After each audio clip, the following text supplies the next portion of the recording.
And Project Manager Chris Trotta. Nothing today, thank you. All right. How about our Business Development Director? Nothing at this time. Grants Manager? Not here today. How about our Admin Officer?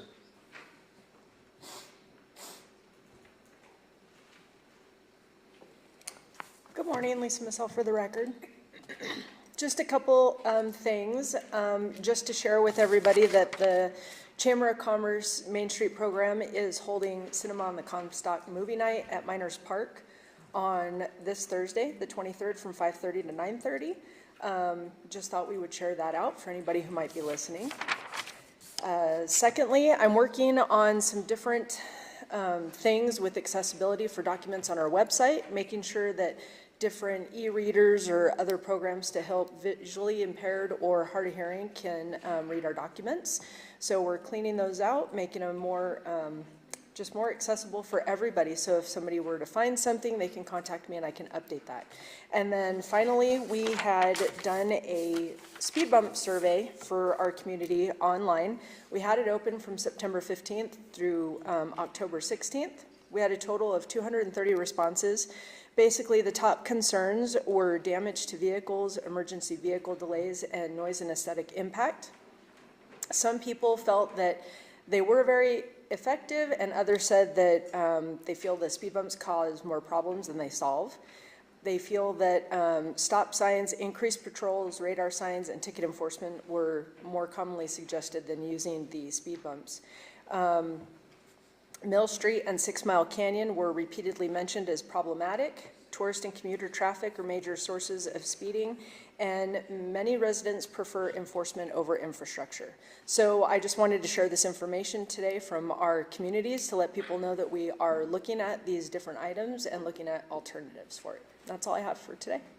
Thank you for that update, Lisa. Commissioner Gilman, do you have any questions or comments for Lisa? No, thank you. Vice Chairman? No, thanks. Appreciate it. How about emergency management?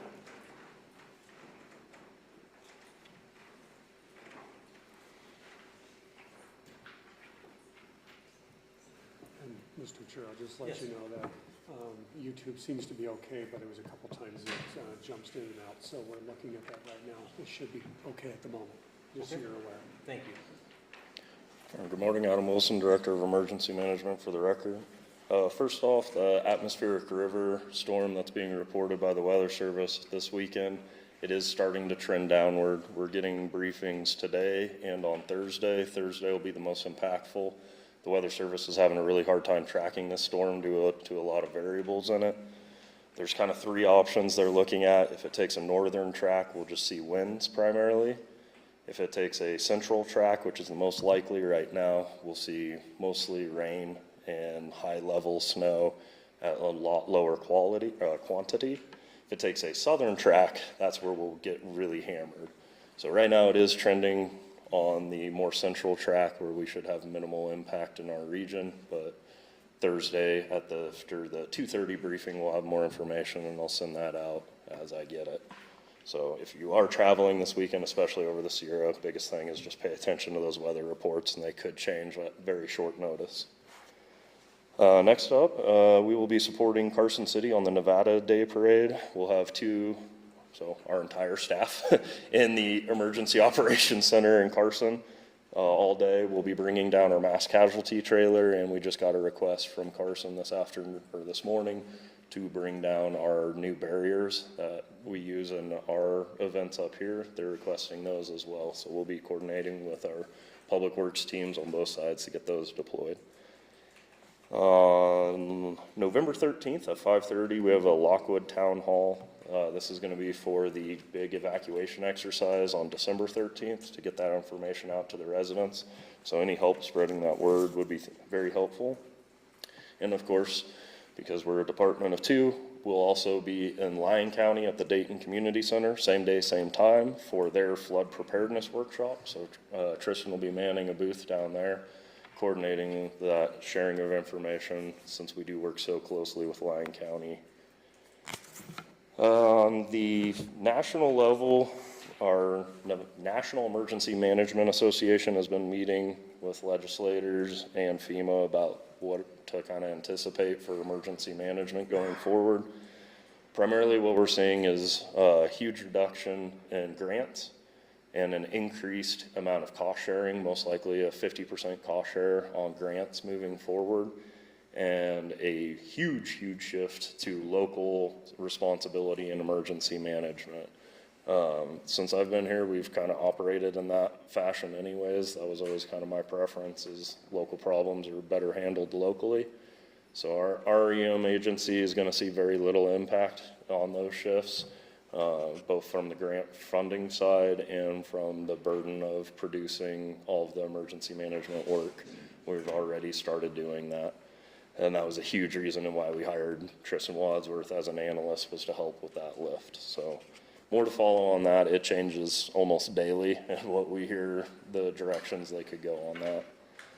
And then to end on a positive note, we had another local EM meeting that covered all the county EMs, all 17 in the state. And one of the items brought up by them is they had a horrible time working with school districts, not on either side's really fault, but just there was no relationship there. And so it's awesome that we have them here today, because they get to hear Storey County has now become the model, because I was like, well, that's crazy. Like, we work with them all the time. Like, we have a great relationship. So we're now the model across the state for EM school district relationships. And so there's going to be a lot more, Kim Hames, of us going around and telling them how we work together, how we establish those relationships, and specifically what we do. So great news there, and that is all I have. Yeah, great update, Adam. Thank you very much. Commissioner Gilman, anything for Adam? No, thank you. Vice Chairman? Good, thanks. All right, again, appreciate the update, Adam. Moving right along to the VCTC.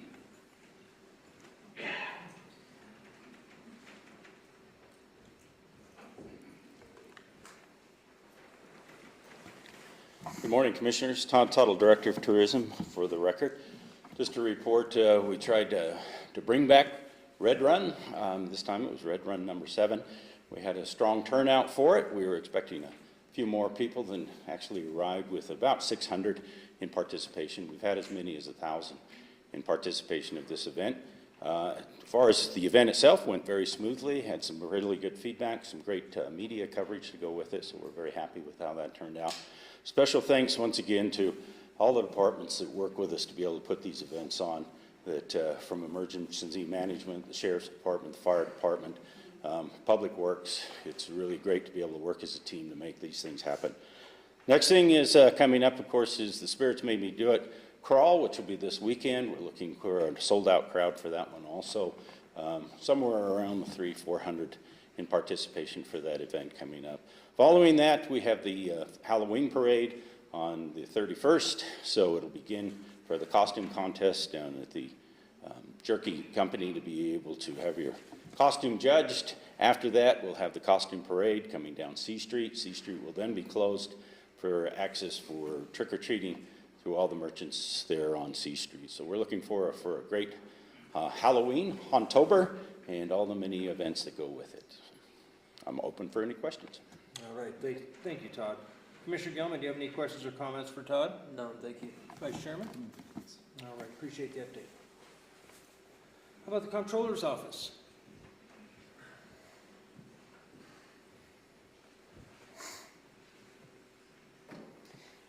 Good morning, Jennifer McCain for the record, Storey County Comptroller. I just wanted to let you know that I talked to the auditor yesterday. We're on track for having our audit completed on time, and I'll be bringing that to you in December for your approval. With that, then we go into budget season. I wanted to let you know that representatives from my office and HR were at the Pool Pack Leadership Conference last week, and before that I was at the CFOA. What's important is that those are both Nevada-wide conferences, and while we talked about a lot of technical issues, you know, in the CFOA I joined the comptrollers group and we share ideas how to make things smoother and streamlined. But one common thread that I wanted to share in both of these Nevada conferences was how people talk about how they don't get along with their comptroller or their county manager, or their commissioners are too demanding, or departments don't get along. It was really nice to sit there and realize we don't have a lot of those problems. We all work together, And once you say that out loud, people think, well, how do you do that? And I don't think you're telling us the truth. And it's really is really nice and refreshing to be those people that have nothing to complain about at these conferences. So to all the department heads and you guys, thanks for allowing us to be those people. That's all I have. Thank you, Jennifer. Much appreciated. Commissioner Gilman, questions, comments? None, thank you. Vice Chairman? Okay. All right, thank you. How about the Assessor's Office? Nothing today, thank you. All right. Planning Department? Nothing today, thank you. Okay. Health and Community Services?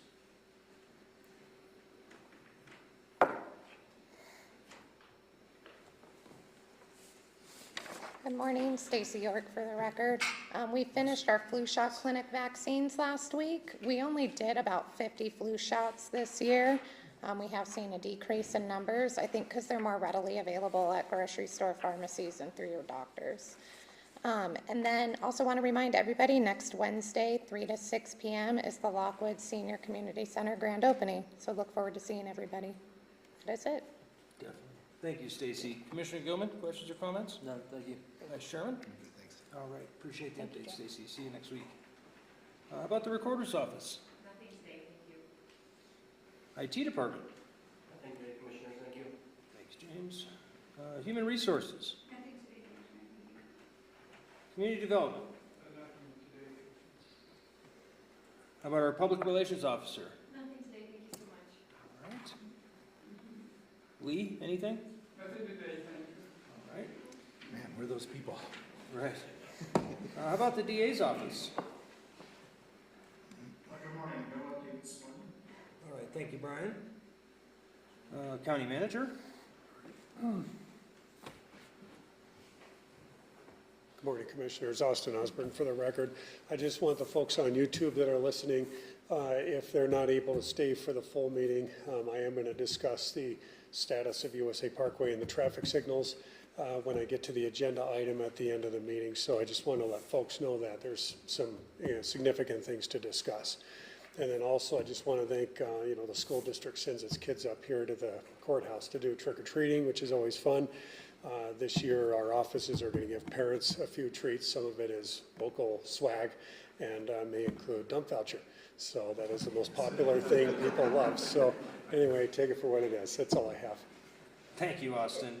Commissioner Gilman, any questions for Austin? None, thank you. Vice Chairman? Might I suggest a bottle of hand sanitizer potentially for each of the parents? Thank you, Austin, I appreciate it. How about the Clerk Treasurer's Office? Nothing this morning. Thank you, Mr. Chair. All right. Is there anybody in the courtroom that would like to give an update that I forgot to call on today? All right, thank you everybody for those updates, all great news. We are going to move right along to our next item on the agenda, which is board comment. I'll start off to my left. Commissioner Gilman, do you have anything today? I do not, thank you. All right, Vice Chairman? My only comment, Mr. Chair, would just be in regards to Mr. Adler's comments under public comment. Hoping maybe we can have a future agenda item where we discuss potentially taking some sort of action or making some sort of statement in regards to the importance of the Green Lake project. So that would be my only comment, is just to express my desire to discuss it in a little more detail in the future. Thank you very much. Got that down, County Manager? All right, thank you. I only have one bit of info today. We lost another Storey County resident, Joanne Dick. If we can have a moment of silence, please.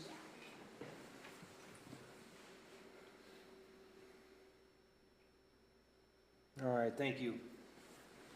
Moving right along to item number 10 is discussion only, presentation from the National Honor Society students Luke Branson and Derek McCoy on their individual project to put a rock L in the Lockwood area above the new Senior Community Center. Right. Good morning. Good morning, Stacy York for the record. I want to introduce Luke Branson and Derek McCoy, who are going to discuss their Honor Society project. Great. Good morning. My name is Luke Branson, and I'm Derek McCoy, and we would like to thank the Storey County Board of Commissioners, Jay Carmona, Clay Mitchell, and Donnie Gilman for allowing us to present today. We are both students at Virginia City High School and members of the National Honor Society, or NHS. One requirement as an NHS member is to come up with an individual project to help serve the community each year. We would like to share our plans for our NHS individual project. Several months ago, we were approached by Stacy York with a project in Lockwood that involved putting an L on the mountain in Lockwood above the new senior center, similar to the V that we have up here on Mount Davidson. Hopefully, after we get your approval today, we will begin shortly to measure and figure out the scaling of the L. We won't need it to be as big as the V, but still pretty big. Once we get an idea of the size, the Storey County Fire Department will clear the area of weeds and brush. After that, we will begin hauling up the rocks and putting them in place. From there, we will take up the paint to begin the painting process. Of course, we can't do this alone, so we will be getting assistance from our other NHS members. Not only is this project for NHS, but we also see it as a great way to bring the community together. It is very complex with many moving pieces and couldn't be done without the help of you guys, our county commissioners, our fire department, Stacy York, Kim Hames, and our fellow NHS members. We have a detailed plan to execute this project and have everything we need to get started, besides the paint for the rocks. After the senior tradition of painting the V, we know we'll need a lot of paint, and we are brainstorming different fundraisers we can do to raise the money for the supplies. Thank you for giving us your time and the opportunity today. We are open to any questions or concerns regarding this project. Thank you very much, gentlemen. Commissioner Gilman, do you have any questions or comments for these gentlemen? Oh, very nice presentation, gentlemen. Vice Chairman? Yeah, thank you, Luke and Derek, for coming and presenting this. I had just one thought, and that is we do community project grants that we give out for each of the communities every year. They come around in the late summer. That may be a little too late for the start of your project, but certainly there's a potential funding source for either renewing, or if you're at a stage where you need something, that's something that can be applied for pretty easily, and county staff can help you with that. So I just thought I'd put that on your radar. Okay, awesome, thank you. Wonderful. There's no motion on there, right? I don't think so. I think it's for discussion only at this point. All right, well, thank you, gentlemen. Is there any public comment today regarding this item? Okay, the only question I have for you folks, what's your timeline to get this completed? So to get it completed, we're hoping to get it done by the spring or summertime. Okay. To get started on like the measurement and everything, we're hoping to get it done maybe by November to get up there. But depending on the weather, if it's super snowy, we might have to push that back until the weather clears up a little bit. Okay, and the only real cost you guys have is the paint, is that correct? Yep. Okay, well, I'm sure we can work on something too. If the grant money's gonna come a little too late, maybe we can work on some other funding sources to help you guys out. So, Awesome, thank you. thank you very much for taking the time, and good luck with this project. Of course, thank you guys. Thank you. Are you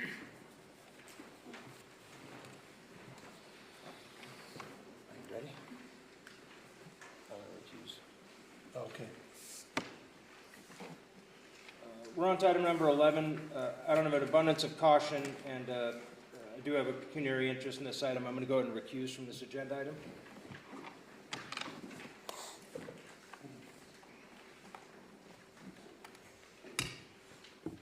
All right, this brings us to item number 11, which is a discussion and consideration for approval of the process, duration, and timeline for the recruitment of a qualified candidate to be presented to the Board of Storey County Commissioners for consideration of appointment filling a vacancy of the Storey County Justice of the Peace. County Manager Osborne.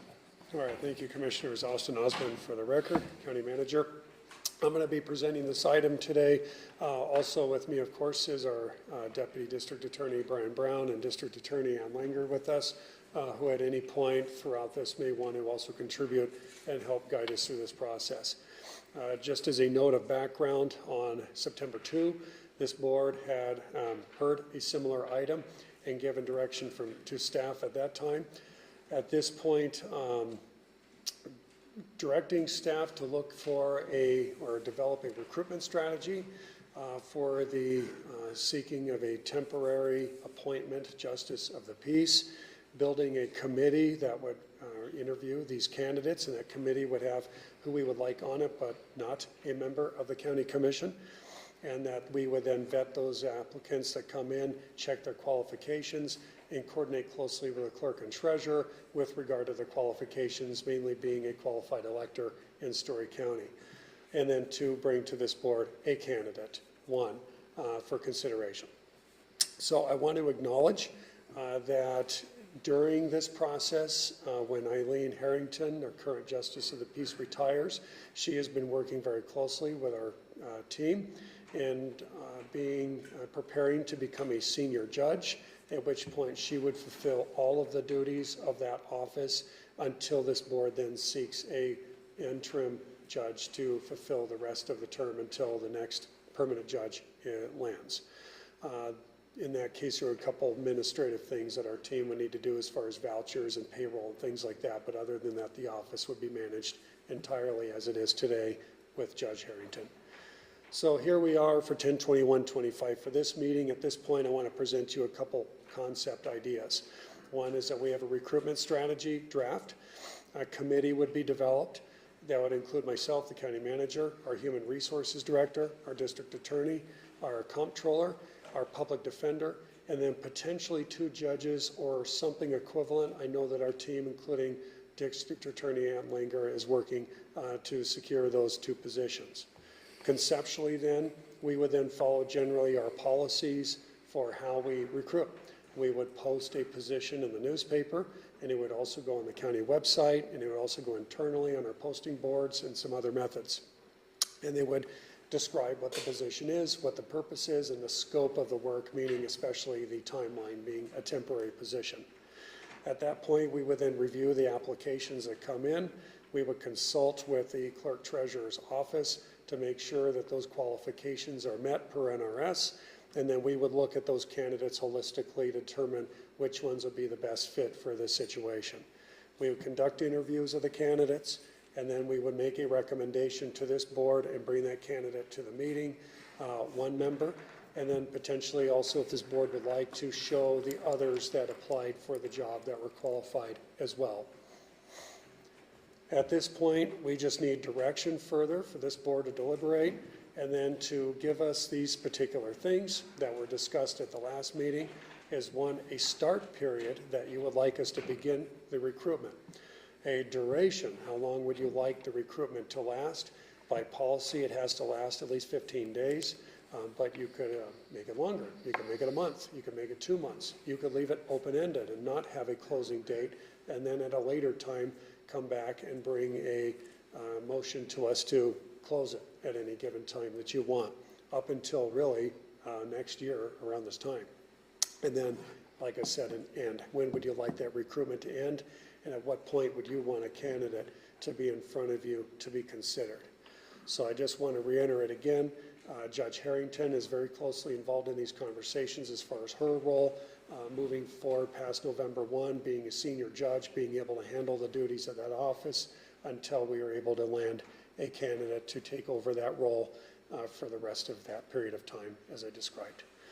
I have a couple other notes here I want to make for this. In a motion, and I'd be happy to revisit this back with you when you guys are considering your motion. 1 potential motion that's in your staff summary is to have that recruitment end before 12/31/25, New Year's. And at that point, you would have a candidate, and then that candidate could start at any time you start the appointment. Or you could look at potentially February 17th, 2026. The purpose of that would be you would aware of all the folks who have filed for the Justice of the Peace for the upcoming election, and you could use that potentially to look at your decision. At that point, just so you know, the filing period is January 5 to January 16. That is the window for the filing period for the Justice of the Peace. It is not the same filing period as for other elected offices. Or, like I said, you could leave it open-ended and decide to do something or anything in between. So at this point, myself, as well as our district attorney's team, are here to be of any assistance or help. Great. Thank you so much, Austin. Before we start discussing, Brian or Andy, either of you have anything you'd like to add at this point?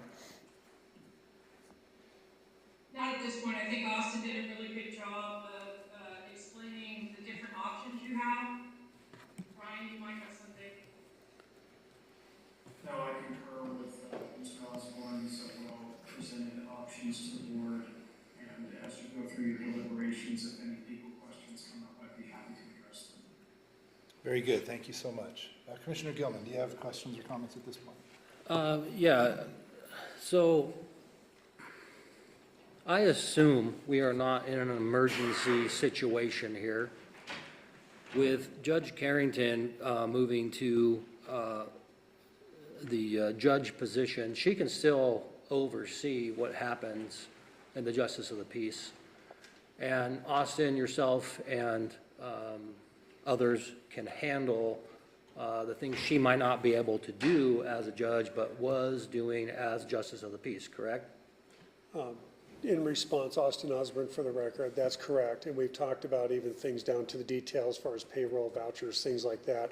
Comptroller's office, myself, and HR respectively would be the final signatories, but she still would be reviewing those and pre-signing them and directing staff in her office. So I feel like placing somebody in a position of somewhat power. This policy was put in place if there was some kind of emergency that the county had that we needed to fill a seat. And I don't feel like this is an emergency and that we should be placing somebody in that seat. In my opinion, I feel like we need to let this naturally write itself out, allow people to come forward, run for said office, and let the people choose who sits in that seat. I'm assuming that's acceptable to do. Commissioner Gilman, I have some more input on that. First of all, the senior judge is a very interesting position. Many times when people retire from their jobs under the PERS requirements, you have to wait 90 days before you can go back and take some job with the county. As far as the senior judge position goes, there's an exemption for senior judges that they only have to be retired for 1 day before they can go back and be a senior judge. In this particular situation, Judge Harrington is retiring on October 31st, and she will be sworn in by Judge Maddox on Monday afternoon. Over that weekend, we'll have a senior judge take that weekend, and then she'll be available to do everything that Mr. Osborne has talked about for as long as you want. Because of the situation at hand, the word for vacancy, and Brian, you can jump on with me here, is that the vacancy be filled in a reasonable time. And the word reasonable, it's fluid. So there's a lot of facts we don't know yet, and at any one of these milestones that Mr. Osborne talked about today, we can come back before the board. So it is, under the circumstances, anytime that you feel between now and the time of the election, a fluid situation. Mr. Brown, do you have anything to add? Yes, thank you, Ms. Langer.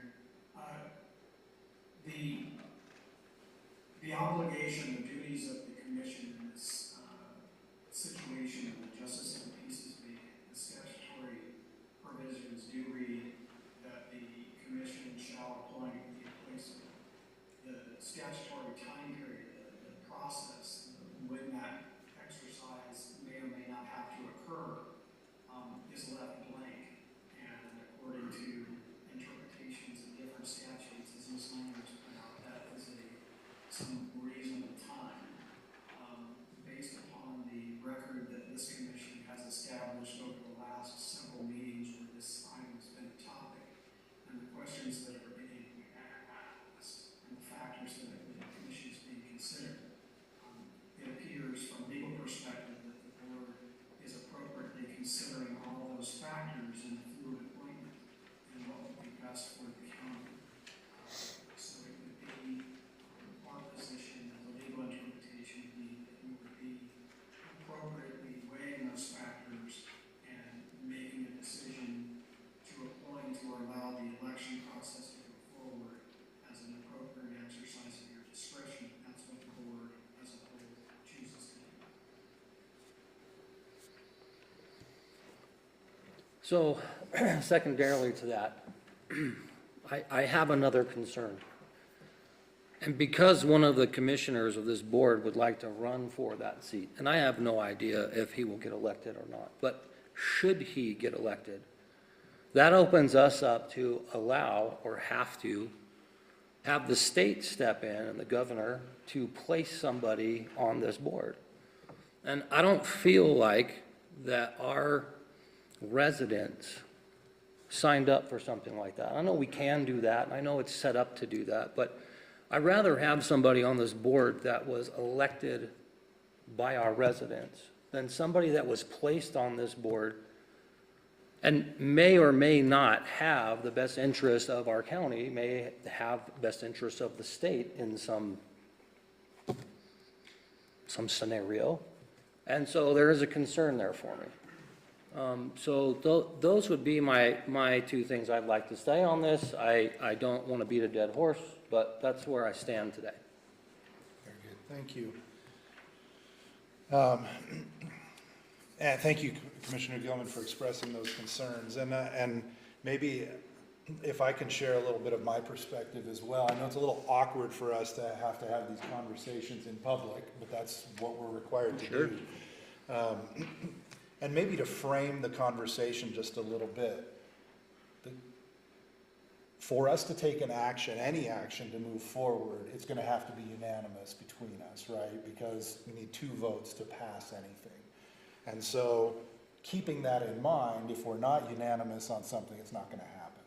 And so that means the default state, if we don't take action, is nothing happens, right? We just continue with kind of the plan that's been put in place. While I'm very cognizant and have the same concerns about putting our finger on the thumb, so to speak, or thumb on the scale of an election, of the will of the people, the way I understand it is there is a responsibility that we have to temporarily fill that position. And that responsibility is given to us in state law. But it's given with, as has been explained, with some flexibility. And there's not a specific deadline, and so we have some flexibility. So the manner in which we fill it may fall to our policies as a county, the way we've done it in the past, or the way we fill other openings. But I feel that kind of the weight of that responsibility to take an action. And I look at somewhat similar responsibilities in neighboring counties recently where they've had a vacancy with their assembly person. And I don't think a special session qualifies as an emergency, but they've been pushed or feel like they need to fill that spot in a very similar manner, where they have to, there's a little different process, but they have the responsibility to appoint or approve whoever's going to fill that spot. So as I look at it, there are a couple of things that come to mind. I don't feel a need to act immediately, but I'm concerned that as we get closer to the election, things could get more complicated from a perspective of us making an appointment. And what I mean by that is, once we know who's going to file to run, then if we appoint someone, we know that we're giving someone incumbency. Now, is that an advantage? Is that a disadvantage? We don't really know, but we know what the field looks like for the election, and we are making a decision at that point. If we make a decision before that, we do not yet know who's actually going to run. People have said they're going to run, but until they actually file, they're not officially a candidate. And so my preference would be to go through the process prior to getting to that filing period. Not that we have to make a decision prior to the filing period, but if we wait, then we don't have a choice. We then have the option to start that process, but with a different scenario on the board, so to speak. And that potentially presents some really challenging options for us and maybe takes away some of the options that we have now, or makes it really complicated when we're looking at trying not to weigh in or put our influence over that, the will of the people. And so in many ways, I feel like if we wait to start that process, And again, we don't know what the process is gonna look like. We don't know how many people are going to express interest and how much interest there is in it and what comes out of that committee towards us as a recommendation. I don't believe it gets any easier to make a decision as we get into the election process unless, by some stroke of luck, there's only one person that files to run. Then it's an easy decision because there's only one person running. We can just accelerate what is an inevitability, right? They're going to be elected, and then we're done. I don't know how likely that seems at this point. We don't know. But to me, if two people file to run in January, it feels really awkward for us at that point if we feel we have a responsibility to appoint someone to go through this process. If 3 people, same thing, anything more than just one person. And so that says to me I need to be ready for the possibility that we don't appoint anyone until after the general election happens, which I guess I'm okay with, but it feels to me like I'm not doing my duty that we've been given under state law. That I would like to have someone sitting in the seat, doing the job, shouldering the responsibility. I'm okay with us band-aiding it for as long as we need to, but I really would like to discharge our responsibility, be done with it, and move on. And then it's already triggered an election earlier than it would have been otherwise. Right? It would have been several years in the future. The people will have their say, and off we go. Now, part of the process is, and we could give preference to a candidate that says they don't want to continue in the job. That has its own challenges, right? Because it's not an easy job to just step into and get up to speed. And so, are we serving the citizens well? If we ask for someone who's not going to run for the job, I don't know. These are the tough questions in front of us. So anyway, that's kind of where I'm at, and certainly I think we can discuss more. I'll give you an opportunity now if you'd like to. Definitely want to open it up for public comment as well. Sure. I understand your feelings and your position. I'm concerned that it's not, by doing this, we are not allowing a democratic process of the people speaking and voting for who they want in that seat. I understand in other counties and other areas where somebody, an assembly person or somebody need to fill a seat or whatnot. Typically in that situation, you don't have an ability to run said office like we do as this county. I mean, we have an opportunity to allow this to just run its course without making any major changes. And so in an emergency with an assembly person or something, I understand putting somebody in that seat. I'm not sure we're at a point in the county that this is an emergency and should open us up to set someone in that seat. Sure. Yeah, and I understand that and agree with you in many ways. I think I would be hard-pressed to characterize appointing an assembly person as an emergency, because the assembly can run with empty seats. And so that doesn't jeopardize anything other than maybe the way the votes go. Which, ironically, in some cases, that's an emergency. Yeah. Great. At this time, I'd like to open it up for public comment, unless there's anything you'd like to add, County Manager Osborne? I don't, Mr. Chair. I'm happy to please go answer ahead. further questions. I don't. Oh, you don't? Yeah, if you have any questions, I'll be happy to help. Very good, thank you. Then at this time, we'll open up for public comment on this item. Is there anyone in the courtroom who'd like to give public comment? Please, anyone with ideas on how we can solve this issue? Thank you, Bob. Yeah.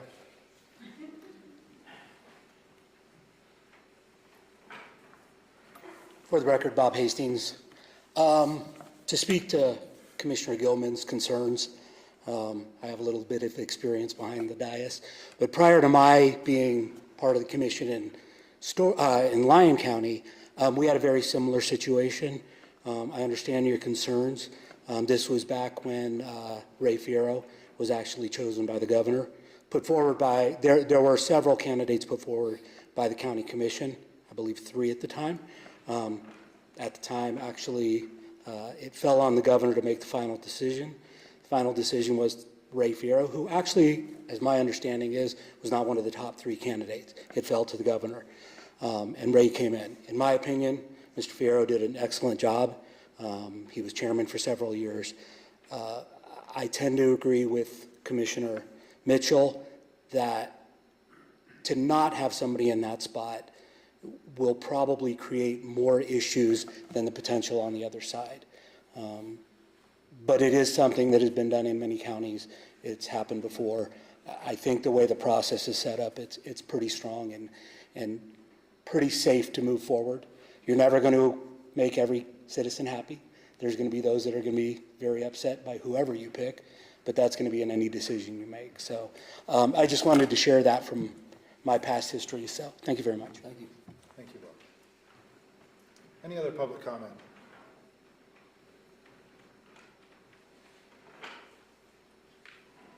So hearing none, I guess my question, Commissioner Gilman, to you would be realizing that at each stage of the process,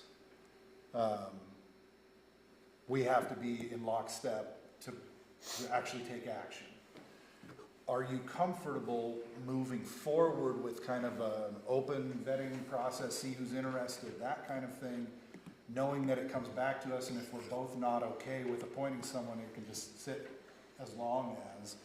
Or is your preference to wait to even start that process until we get further down the road? My preference is to wait. My preference is to wait. Okay. And with that in mind, is it sounds like, but let me just get clarification. It sounds are you comfortable if that means that we don't do anything until the election is over? I am comfortable with that. Okay. I feel like that's the most democratic process for our people. Sure.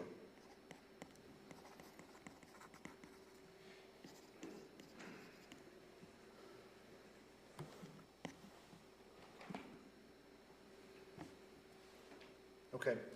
I have a hard time shaking the feeling like we're abdicating a responsibility by our inaction.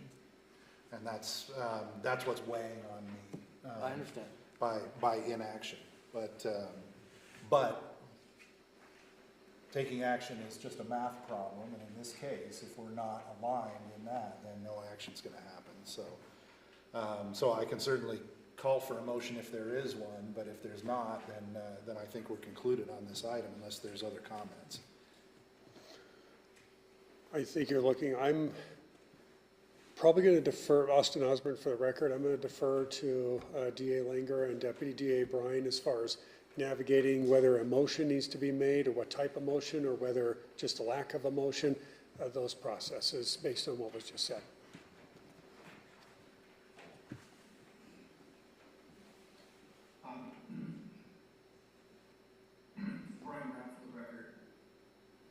It would be most appropriate for the record to be completeness if a motion was made, whether that motion was passed or not. What is before you has many potential motions.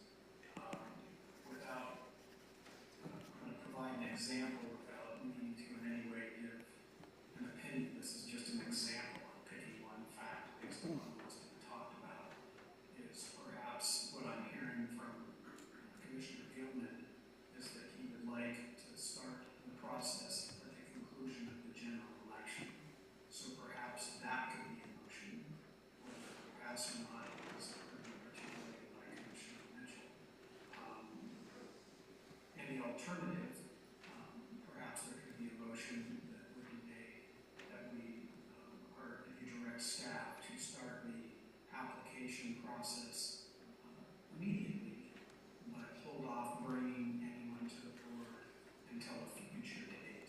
That could be another motion. Having a motion would establish for the commission the clearest avenue of what occurred at the meeting. However, if no motion is ever presented, the item just, nothing passes and nothing moves forward. You're not required under the law to actually make a motion. Great, thank you.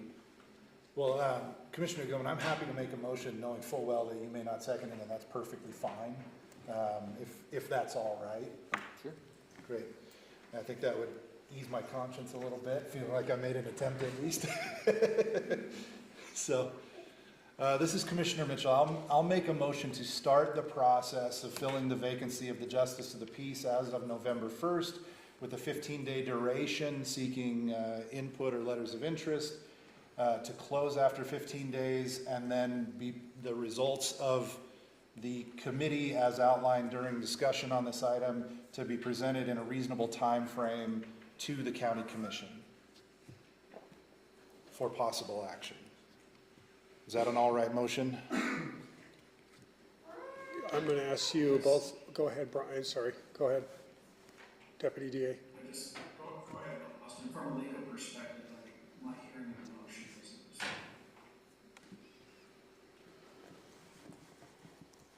Is that? Okay. Austin Osborne for the record. If this motion does survive, do you have an idea what a reasonable timeline would be for the presenting of the candidate? Yeah, Just I mean, so we within 30 days. 30 days. After the close of taking applications. Okay, thank you. Great. There's a motion on the floor. Is there a second? All right, hearing none, the motion dies. So we will move on to item number 12, but before we consider that, we'll take a short recess to allow Commissioner Carmona to rejoin us. Okay, thank you. 3 to 5 minutes.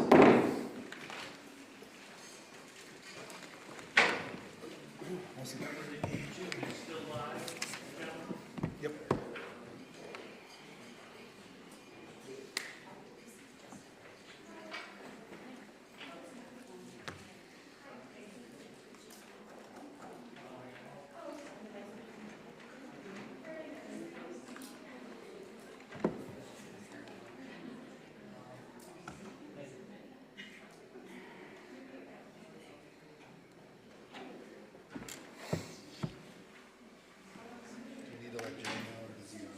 I let Jay know, yeah.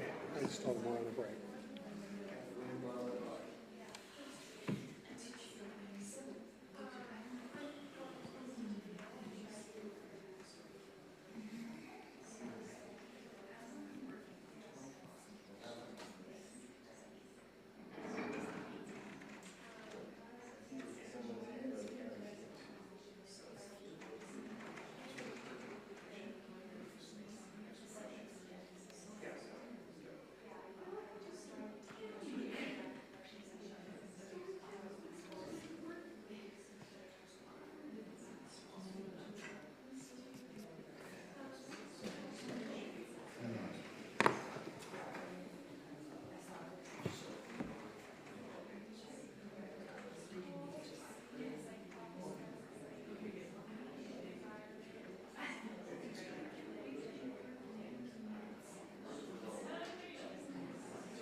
Thank you, sir.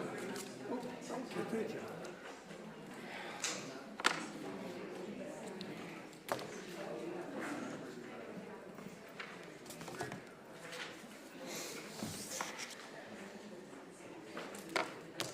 I don't know what this is about, man, but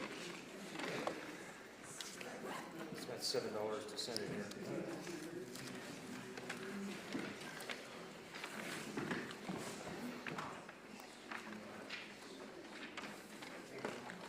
I've got some bougie snacks if you Huh? Still really Yeah, well, you can dump it. It's fine. big shirts. Yeah, I don't think there's want. any. Sea salt caramel. Sea salt caramel. Pretty good. Glad there's no cracks in it.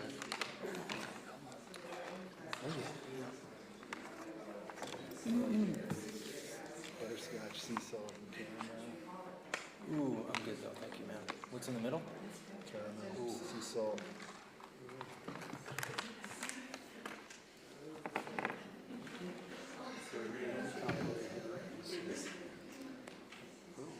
Commissioner Gilman, you ready? I'm ready, sir. Vice Chairman, you ready? I'm good, thanks. We have been live, Jim? You're ready? Thanks. All right, we're going to reconvene and bring us to item number 12, which is discussion for possible action, consideration and possible approval for a Storey County, Nevada proclamation to recognize the month of October 2025 as Community Planning Month in conjunction with the celebration of National Community Planning Month. Kathy? Thank you. So staff is recommending that the board adopt October as the Community Planning Month. We have Anne Marie Lane with the Nevada American Planning Association here also for this. And this is also, this month is also the Northern Nevada, or excuse me, just Nevada APA conference will be later this week. Great. So hopefully some of the people are able to attend. Awesome, thank you. And who did you say was coming up? This is Anne Marie Lane. All right, good morning.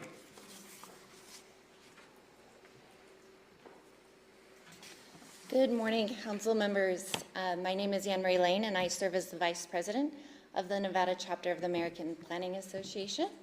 I am here on behalf of our chapter, and I'm requesting that you approve this proclamation. If approved, this recognition is, the intent of it is to draw attention to the vital role of planners play in shaping our communities across Nevada. This proclamation would fuel our continued drive to plan boldly, think innovatively, and improve the quality of life for all Nevadans. And with that, I request that you would approve this proclamation. Thank you. Thank you very much. All right, Commissioner Gilman, any questions or comments? I have none, thank you. Vice Chairman? I'm good, thank you.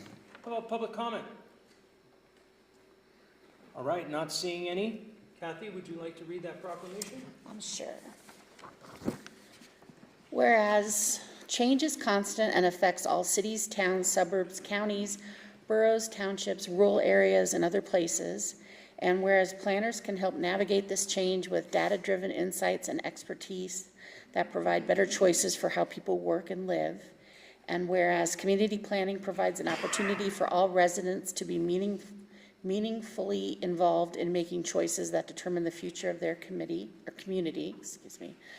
whereas the full benefits of planning require public elected and appointed officials who understand, support, and demand excellence in planning and plan implementation, and whereas the month of October is designated as National Community Planning Month throughout the United States of America and its territories, and whereas the American Planning Association endorses National Community Planning Month as an opportunity to highlight how planning is essential to every community and how planners are uniquely positioned to identify solutions to communities' most difficult housing, transportation, and land use questions.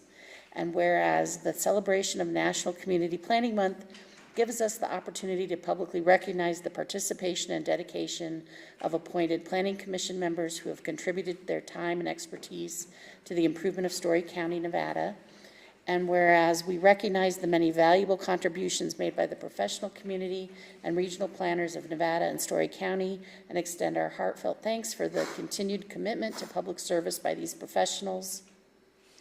Whereas the Nevada chapter of the American Planning Association will be hosting the 53rd Annual Nevada State Planning Conference, October 23rd and 24th in Minden, Nevada, and the theme for this year's conference is Homegrown Nevada, Planning Today for Nevada's Tomorrow.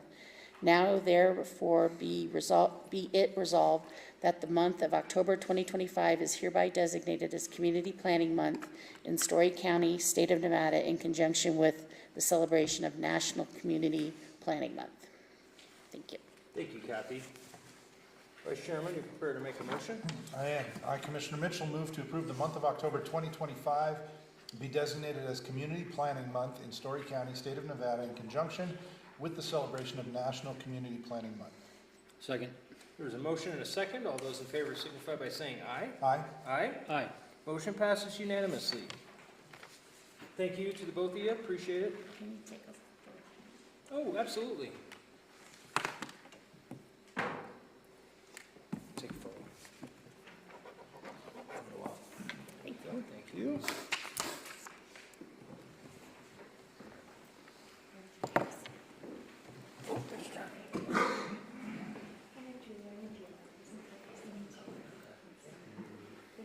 Yeah, of course. Absolutely. Thank you so much. Appreciate you coming out. Yeah, right in the middle, holding up the proclamation. 1, 2, 3. Perfect. Looks good. Thank you. Thank you. Everyone. Thank you, Kathy.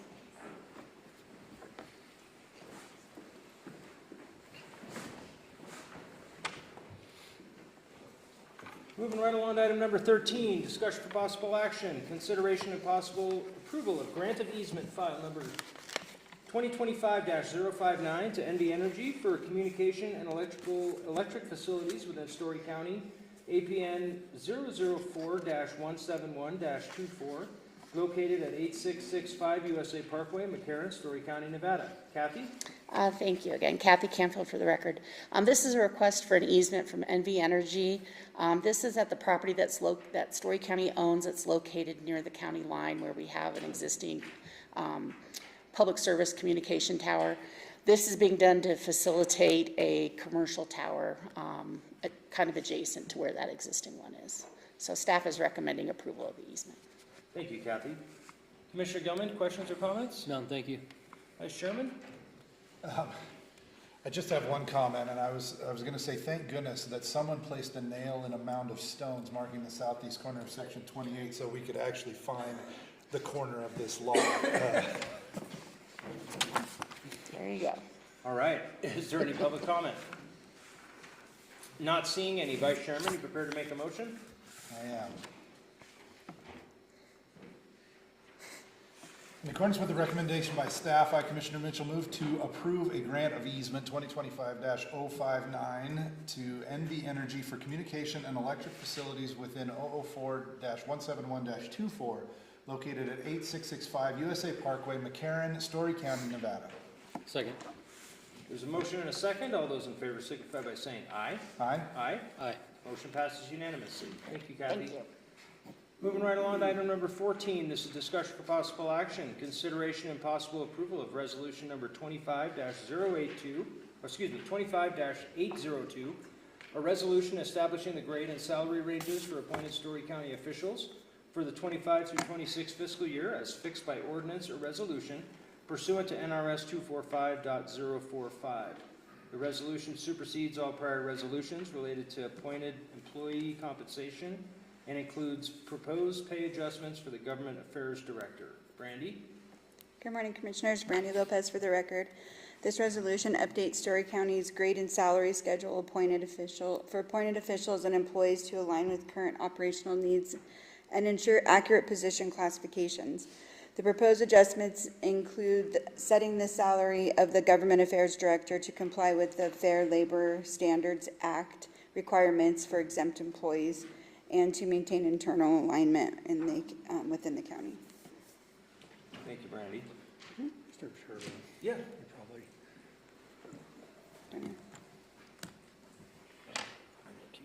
I gotcha. Yeah, it's 30,000. Yeah. It appears that there was a mistake on the resolution when it was put on there. It was currently $30,000, and it should be $35,568. Am I right? Yep. 568. Yeah. Thank you. Commissioner Gilman, any questions or comments? I do not, thank you. Vice Chairman? No, I'm good, thanks. All right, is there any public comment? Not seeing any public comment. Vice Chairman, you prepared to make a motion? I am. I, Commissioner Mitchell, move to approve resolution number 25-802, a resolution establishing the grade and salary ranges for appointed Storey County officials for the 2025-2026 fiscal year as fixed by ordinance or resolution pursuant to NRS 245.045. This resolution supersedes all prior resolutions related to appointed employee compensation and includes proposed pay adjustment for the Government Affairs Director. Second. There's a motion and a second. All those in favor signify by saying aye. Aye. Aye. Aye. Motion passes unanimously. On to item number 15.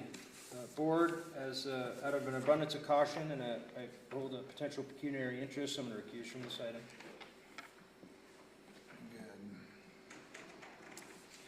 All right, this item is consideration and possible approval of resolution number 25-803, a resolution establishing the grade and salary ranges for appointed Storey County officials for the 2025-2026 fiscal year as fixed by ordinance or resolution pursuant to NRS 245.045. This resolution supersedes all prior resolutions related to appointed employee compensation and includes proposed pay adjustments for the Justice of the Peace. Brandy. Hi, Commissioners. Brandy Lopez for the record once again.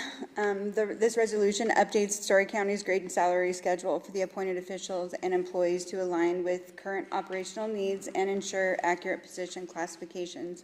The proposed adjustments include setting the salary of the Justice of the Peace to maintain internal alignment with compensation with other elected officials in the county.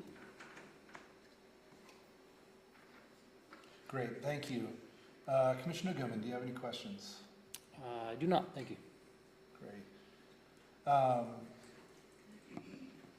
Brandy, my question was just looking at this in the previous item, I was just trying to understand kind of what methodology was used when we're looking at the increase or the change in the one and then the increase or change in the other as they're significantly different. For which? Kind of what factors were used? So when we were talking about the Government Affairs Manager in the past and then looking at this one as well, the reason behind it is the same, but the amount of the adjustment was significantly different. I'm wondering if there's Well, the Justice of the Peace, like we had just recently had all of those changes for the elected officials, and we were just trying to make that one kind of fit with the rest of them, with the rest of the elected officials. The Government Affairs Director, that position was set for FLSA minimum for exemption for the exempt employees, and it was too low. So we were just making that one come up to where it needed to be for FLSA requirements. Perfect, thank you very much. I will take public comment. Is there any public comment on this item? Clay, Austin wanted to say something. Austin, what do you got? I can't see. We're just going to know, Mr. Chairman, Austin Osborne for the record. the justice of the peace position is being adjusted approximately $400, just to Yeah. line it up with the other elected officials. It's not substantial, but we felt appropriate to bring it to the board anyway. Thank you. Very good, thank you. One more call for public comment. Is there public comment on this item? All right, hearing none. Commissioner Gilman, you want to give us a motion on this? Sure. Commissioner Gilman, move to approve resolution number 25803, a resolution establishing the grade and salary range for appointed Storey County officials for the 2025-2026 fiscal year as fixed by ordinance or resolution pursuant to NRS 245045. This resolution supersedes all prior resolutions related to appointed employee compensation and includes proposed pay adjustment for the justice of the peace. Very good. We have a motion. I will second that motion. All those in favor, please say aye. Aye. Aye. And the motion passes unanimously. And with that, I will pass the gavel back over to Chairman Carmona.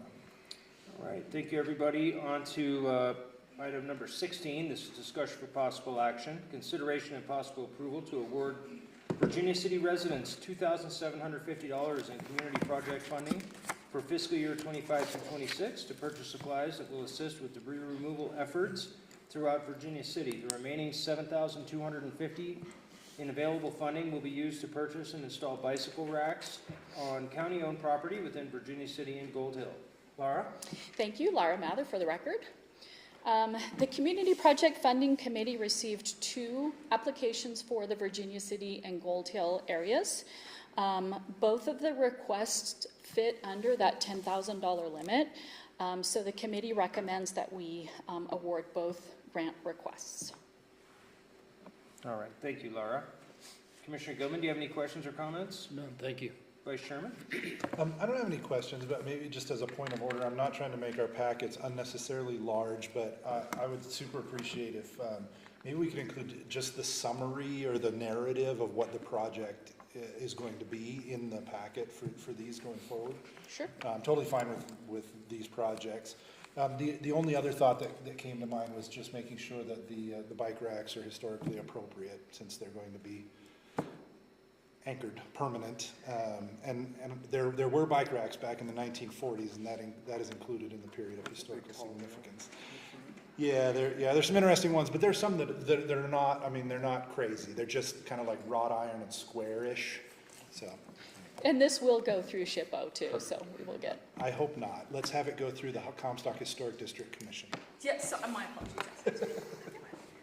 So Lisa Massell for the record. I'm going to speak as a member of the public. I actually submitted the grant application for the bicycle racks, and we've kind of gone back and forth on the difference between the permanent and the temporary.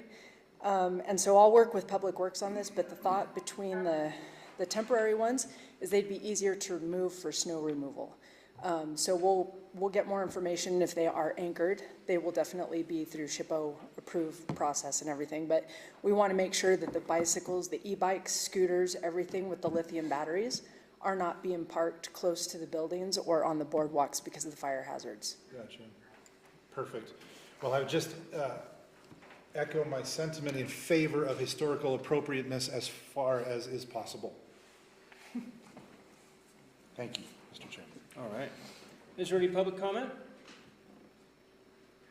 Not seeing any. Vice Chairman, you prepared to make a motion? I am. Commissioner Mitchell moved to award the Virginia City residents $2,750 in community project funding for fiscal year 2025-2026 to purchase supplies that will assist with debris removal efforts throughout Virginia City. The remaining $7,250 in available funding will be used to purchase and install bike racks in county-owned property, on county-owned property within the Virginia City and Gold Hill area. Second. There's a motion and a second. All those in favor signify by saying aye. Aye. Aye. Aye. Motion passes unanimously. Thank you, Laura. Thank you, Lisa. Thank you. Moving on to item number 17. This is discussion for possible action. Discussion and possible direction to county staff to review and propose for future board consideration possible code amendments and fee amendments or reductions related to Storey County Code Chapter 6.04 Dogs. Laura? Thank you, Laura Mather for the record. This is another agenda that is direction only at this time. And part of my process of identifying areas where we can reduce fees for our county residents. The dog licensing is one of the codes that I wanted to go through and reduce fees where possible. But while I was doing that, I noticed a lot of outdated language in the code. So again, this is direction only. I'm happy to take back any suggestions or recommendations that the board has. What you have in the packet is what staff has come up with for their recommendations. I work closely with Sheriff Cullen on this as his department governs this. And I'm happy to answer any questions. Again, we clarified and reduced some of the fees. So some of the staff recommendations are not charging for a person to license their dog, but however, still keep all of the requirements, meaning your dog needs to be vaccinated for rabies, it still needs to be licensed such and such. The language that was removed was any reference to the Sheriff's Department destroying a dog. That has been removed with more appropriate language, and I'm happy to answer any questions on this. Thank you, Laura. Commissioner Gilman, do you have any questions or comments? I do not, thank you. Vice Chairman? Just a couple. Laura, forgive my ignorance, and you may know or may not know. Can rabies be cured or treated? I don't believe so in dogs. I believe they have to be destroyed if they have it. Okay. Because I'm just, as I was reading through kind of some of the, the new approach to the policies had to do with then transferring care to a licensed veterinarian. Mm-hmm. Is the assumption that they will make the call as to what is appropriate to be done at that point? Because we've removed any sort of reference about terminating the dog's life. Correct, yeah. So my goal with this was to take the decision to destroy somebody's animal out of the Sheriff's Department's. They have enough bad things to have to deal with besides shooting somebody's dog. That needs to be made by somebody who has the education and the licensing in the background to make that decision. Okay. I just want to make sure we don't get kind of jammed up. Another area where I believe I saw that people would just be charged $5 a day for kind of the dog being impounded up until a certain point, and then it would roll to $15 a day if it went beyond that. Is that what the plan is if someone's dog is picked up and there's a notice that's supposed to go out, but we left a small fee in there for the time that they were in care of the county? Correct. We want to incentivize people to come get their dogs. Absolutely. Do we have a deadline? I know we're not overrun with stray dogs, but if someone decides not to pick up their dog, is there a time frame where we turn it over to some other authority or do something else with it? There isn't, but again, this is direction for me, so I'm happy to research and maybe add something in that so that a dog doesn't become a permanent member of the sheriff's office. Yeah. I mean, unless they're useful. If they're useful, I can go ahead. We can train them for drug detection. So maybe something like within a certain period, if the dog's not picked up, it will be transferred over to to an adoption center or a shelter, a more permanent shelter. Yeah. And to me, I don't know what my fellow commissioners think, but something in the order of 30 days or something like that, or maybe less, but because they're supposed to send out a notice within a day, and they're given 4 or 5 days to pick up the dog, and then the fee goes up, but we don't really have what happens after that, and so I'm thinking just some sort of, what do we do if no one ever picks the dog up, so that we've got that kind of lined out. Okay. I don't want to interrupt, but we have an audio problem right now. Okay. So if we could just hang tight for a minute. Figure it out, Mr. Chair. No problem.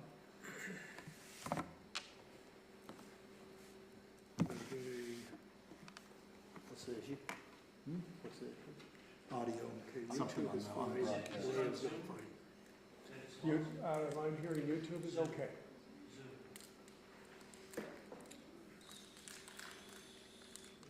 Is Brian able to just crack open YouTube?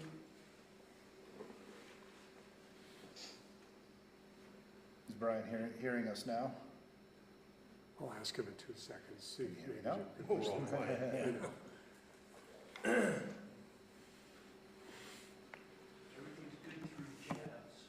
Can you hear us, Brian? Nope. Okay, I'm gonna ask him this.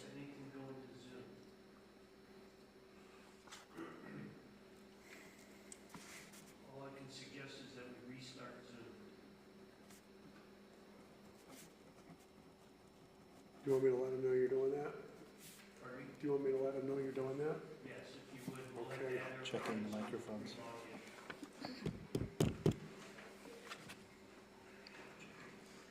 Yeah, so YouTube's still fun.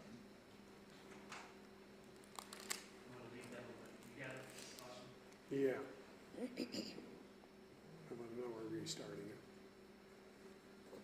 Are you letting Karen know? Or do you want me to? Okay.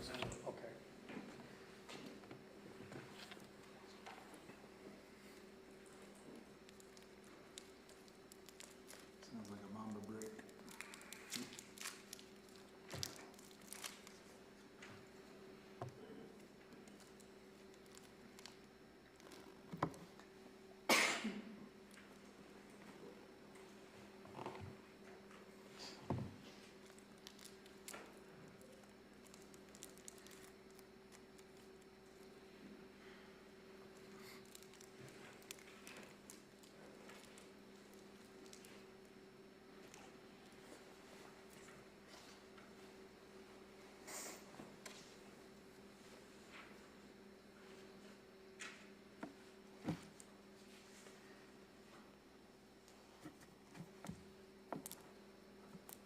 See if Brian's got sound now. Brian, can you hear us?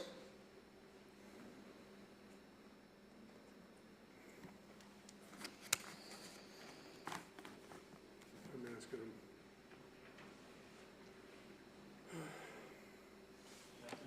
No. Shaking his head no. Okay, I'll ask him about YouTube or my phone.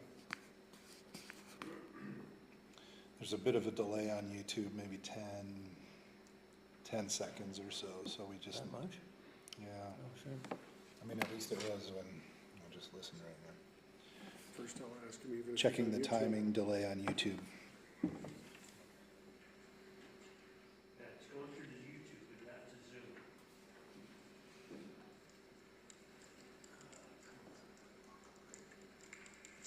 Oh, dude, that's way late. This is getting, I'm just gonna call him.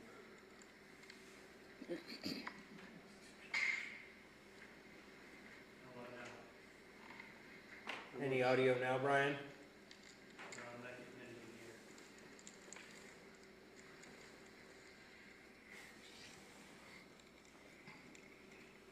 Can we put Brian Hey, and do you, Karen on? if you want, you could watch our meeting on YouTube, but I don't know when you say something in the microphone if we can hear you.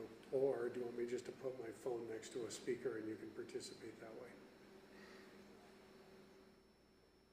Okay. I hear you on my phone, but we don't hear you on the YouTube at all.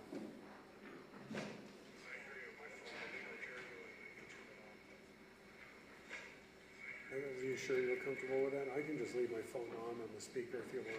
We got some interesting items coming up. Okay. Click on You're gonna be 5, on 7 seconds. Yeah, I reloaded it.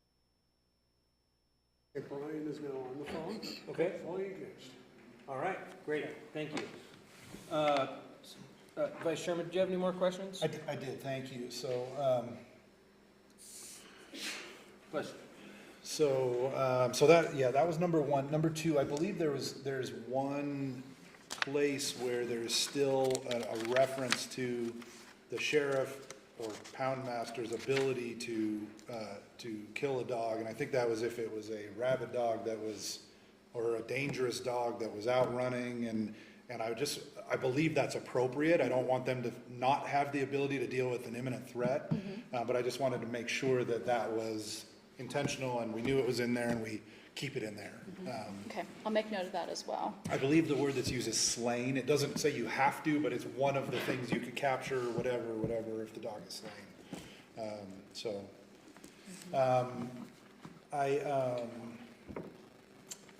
I also noticed just in a couple of places, when referring to dog owners, it used him or he, and I think we can probably expand that out to, one place was in 6.04.020. Okay. And I think there may have been one further down, or just broaden that out to include everybody as opposed to gendered language there. Yeah, absolutely. Thank you for catching that. I try to catch those kind of things Yep. and be gender neutral, so. Yep. And I think that's it.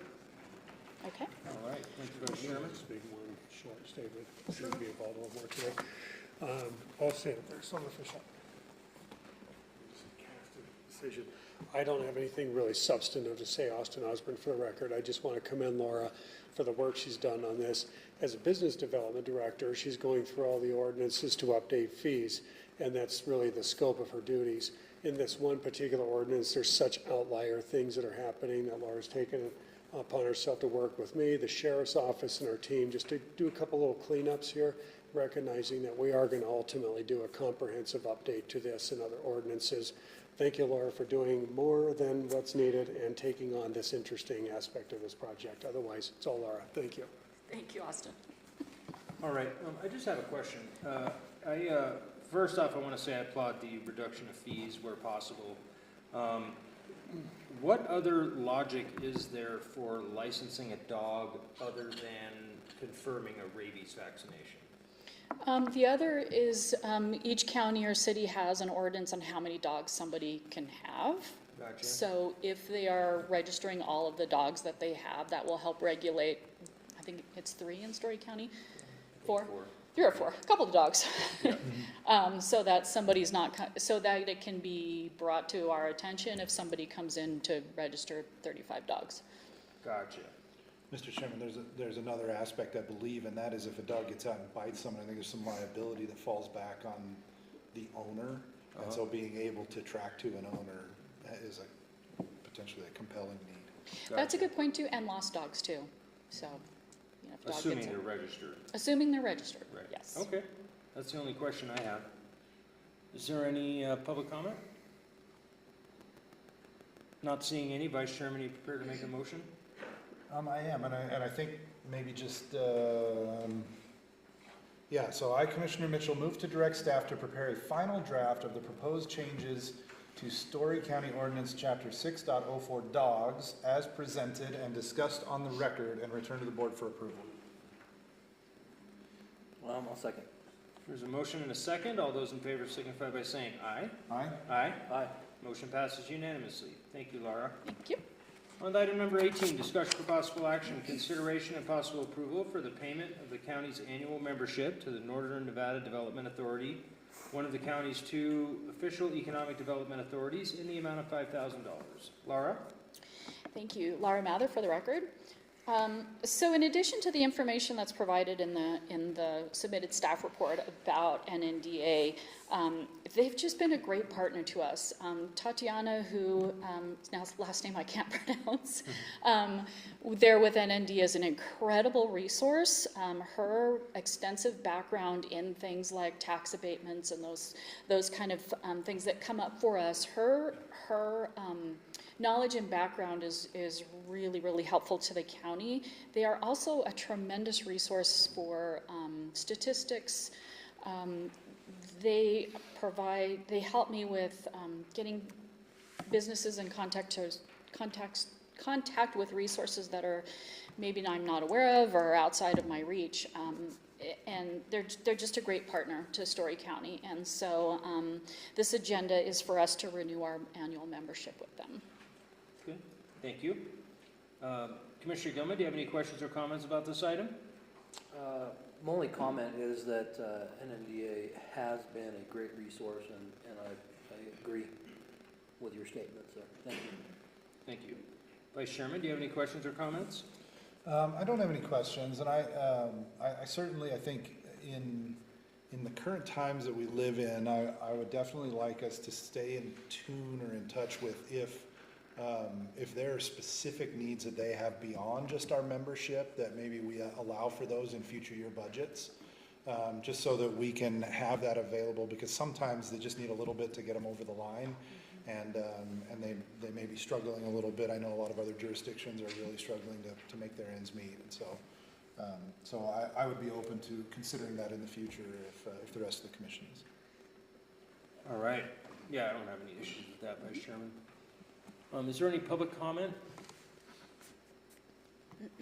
All right, not seeing any. Vice Chairman, you prepared to make a motion? Yeah, I, Commissioner Mitchell, move to approve the payment of the county's annual membership to Northern Nevada Development Authority, one of the county's 2 official economic development authorities, in the amount of $5,000. Second. There's a motion and a second. All those in favor signify by saying aye. Aye. Aye. Aye. Motion passes unanimously. Thank you, Laura. Thank you. Moving right along to item number 19, this is consideration and possible approval for the county manager to sign and approve Dow Amendment 3 for the lead siphon Phase 1 project contract, accepting Dow's 25 through 26 fee schedule. Laura? Thank you. Laura Mather for the record.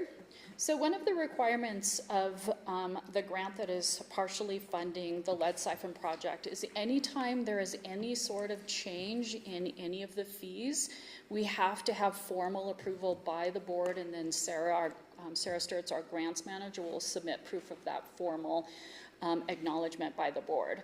So although Dow will be adjusting their fee schedule for this project, the project budget will remain the same. So the final cost of the budget will not change due to this fee schedule change.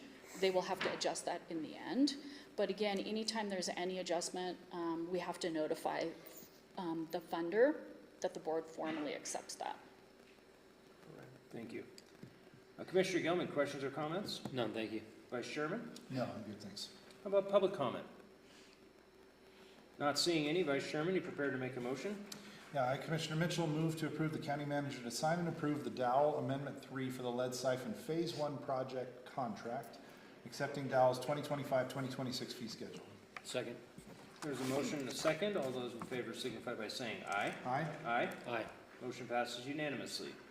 On to item number 20, this is discussion for possible action, consideration and possible approval of Storey County, Nevada's Department of Transportation, specific Title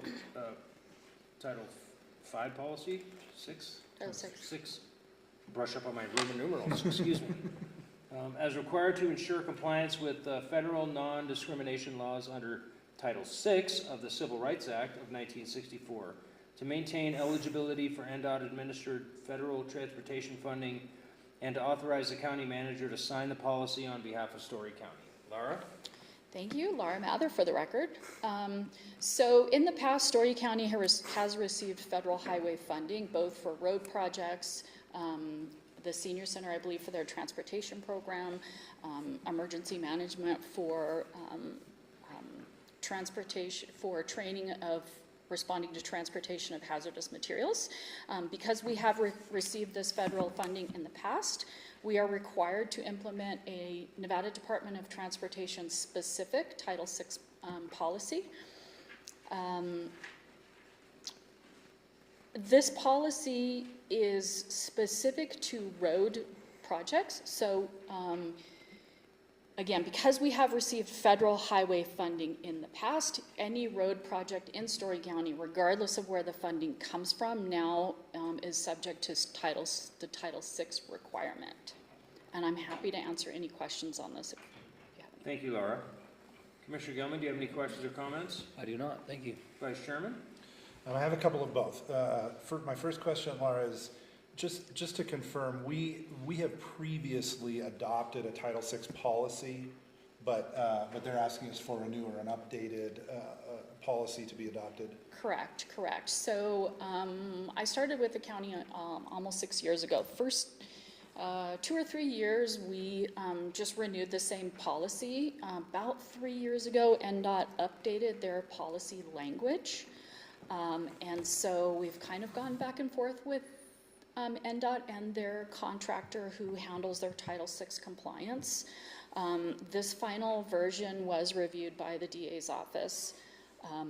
A couple of things to note: I was specifically directed by the NDOT's contractor that we cannot change the language in this policy, other than we have 3 commissioners and, you know, sort of the racial makeup and that kind of stuff.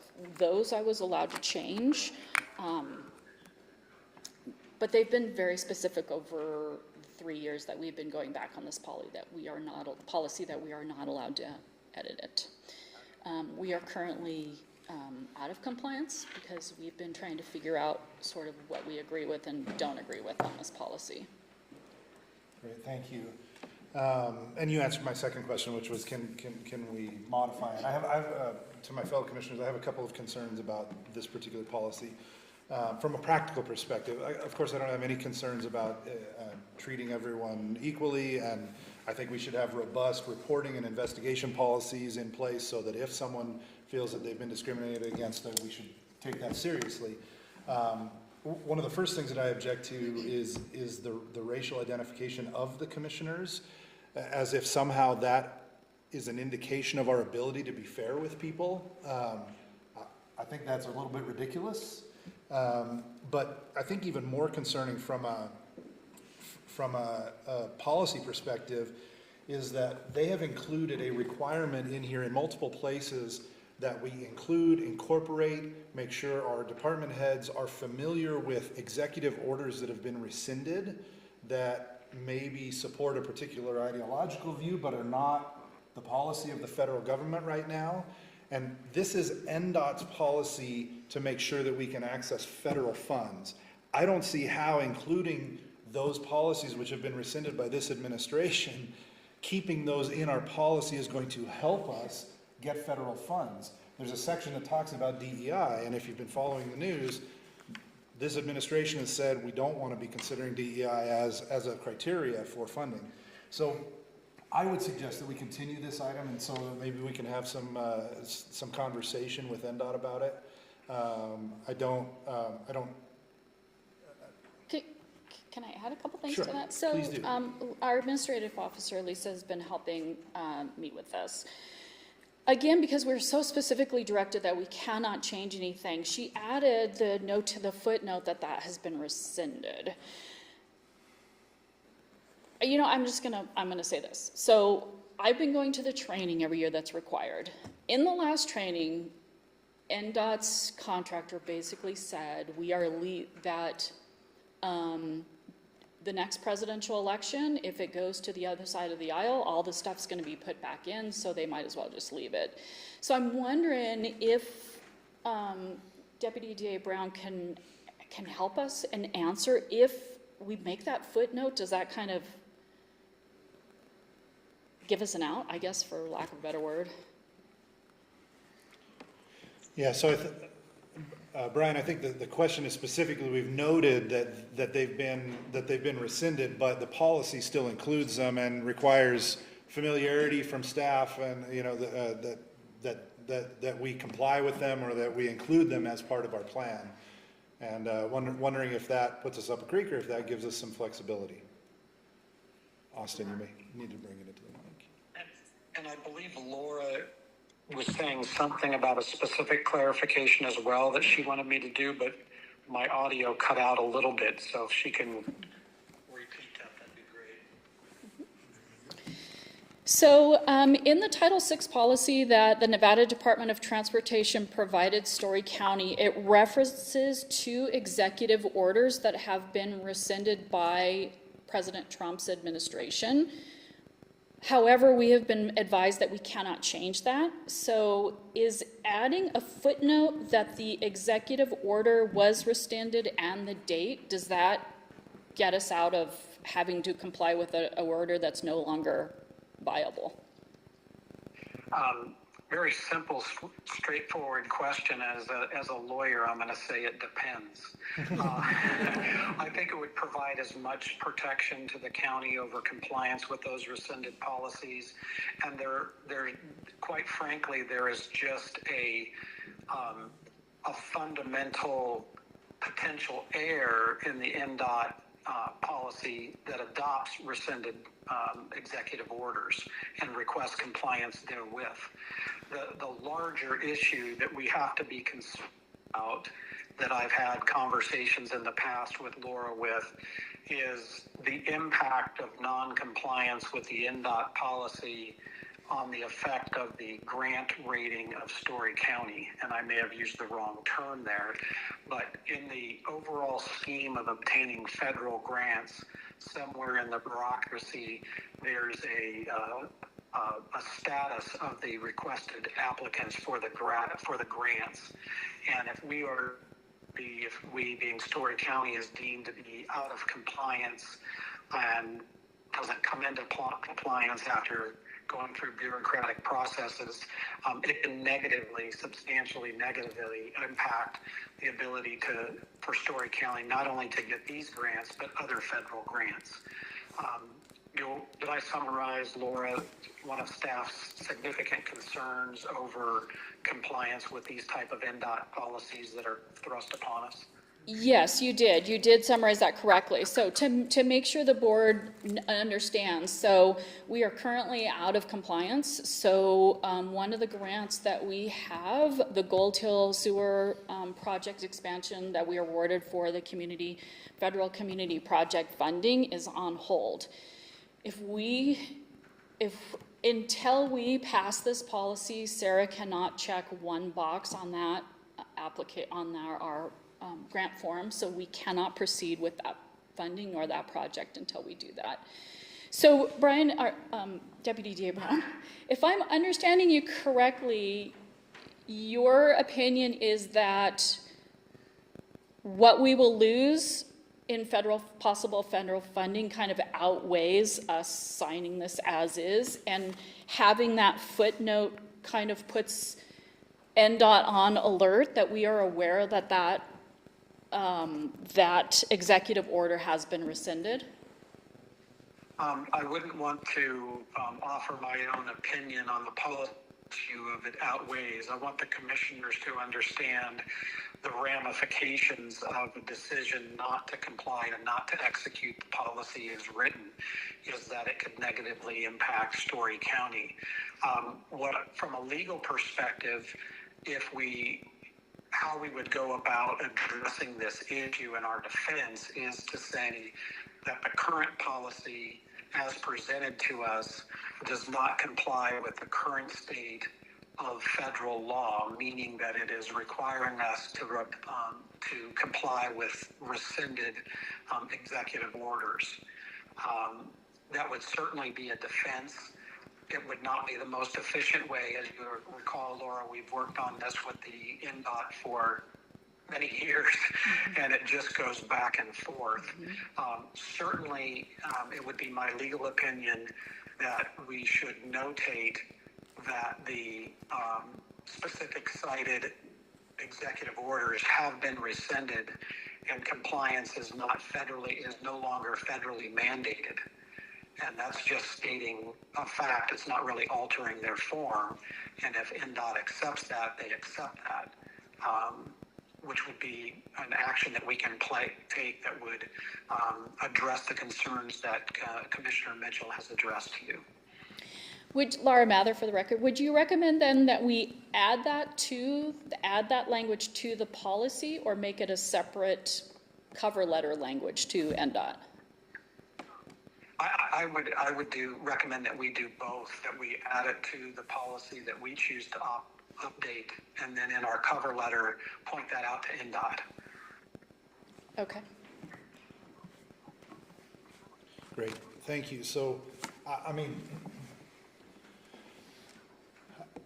my biggest concern, I realize that this is holding us up. Let me ask this, how long, do you know how long we've been in a non-compliant status? At least 2 years. Okay, so I realize full well that this could hold us up in getting some grants that are in the pipeline. That being said, if you've been paying attention to what's been happening with the federal government, they have been clawing back programs that do not comply with their current regulations. And I'm concerned that through either ideological reasons or carelessness, this policy potentially puts us in danger of more issues if we adopt it as our official policy with federal funding than if we just go along to get along and check that one box on this one particular thing. I think that could be reversed in a moment's notice, and a lot of people are seeing that kind of thing happening. So what I would ask for is at least 2 weeks till our next meeting So I can do some work with our government affairs team and see if we can get some clarity from NDOT, make sure that they're fully aware that this is the policy that we're being asked to sign, and if they don't budge, because to me it doesn't sound like an effective way to move forward and actually get any sort of money from the federal government, the way that it's written. So, and just as a point of reference, and specifically, the things in there, there is a section that talks about DEI, and there's a third executive order that's referenced in there that's from the Clinton administration that was reversed by the current administration. And I have a hard time believing that things that everything's going to flip back as soon as this president's term is over, and immediately we'll have to, I mean, if we do, then we do. If we, or we just say no thanks and we don't take grants anymore, which is always an option. But this seems like we're shooting ourselves in the foot. That's the way I look at it. Okay. Thank you for your comments, Vice Chairman. Laura, go ahead. I just want to ask, we're very close to the noon bell. Can we, I would ask if we could take a 5-minute recess unless you have something you want to continue discussing, just so our team and I can just talk for a moment and for no other reason. Sure. My only question was going to be, you said there's a delay in Sarah filling out this. How far delayed are we already? Is 2 weeks going to be catastrophic to the project? It's possible, and I apologize for not having that answer for you. I didn't think of asking her. Well, but, it's possible. Yeah, she has mentioned a couple of times that we're close to losing that funding, which is $2 million. Couple $1 million. Okay. But I will point out the federal government is shut down right now, so I don't know if they even process the thing if we got it in. So, I mean, I hope we can beat them to the punch. Yeah, no worries. Are you guys all comfortable with a break for a few minutes? Okay. Take a 10-minute recess. Is that 7 minutes? Sure. All right, we'll see you all here after the bell. Please. Boy,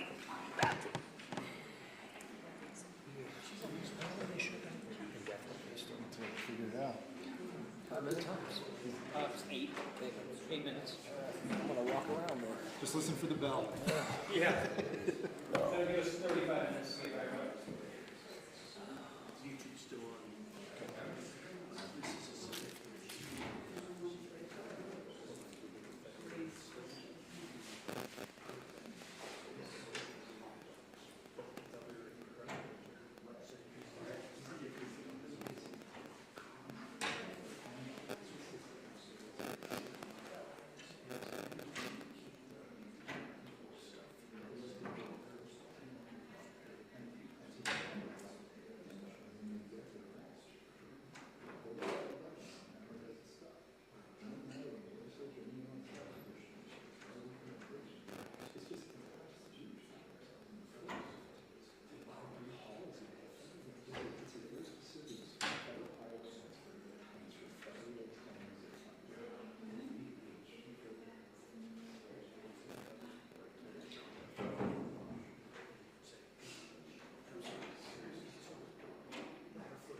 So there are a few, you know, we have a freshman here in town.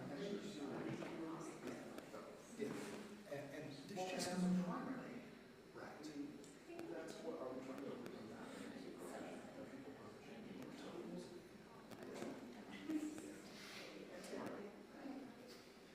Almost missed my cue out there. Didn't hear it? I'm just kidding. I have my hearing aids turned up for this meeting, so when that thing went off. You ever seen those cartoons, you know? I had some contractors working up in the attic. Oh, goodness. I sort of forgot to tell those guys, they were pretty pissed off. They were working and everything. One guy said, I don't think I can have children anymore. Yeah. Lit him up.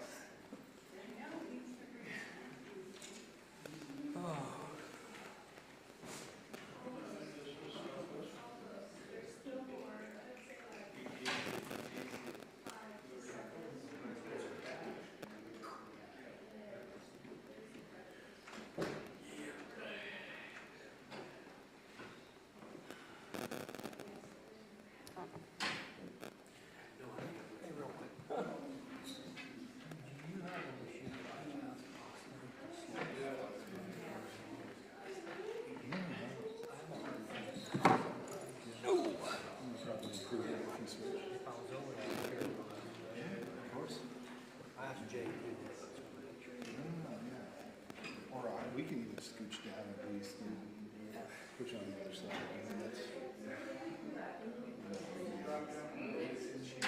I'll see if there's a better way to do that. Maybe Austin has that idea as well. if you don't mind me asking, Yeah. what percentage of it? Not much, 25%. Majority German.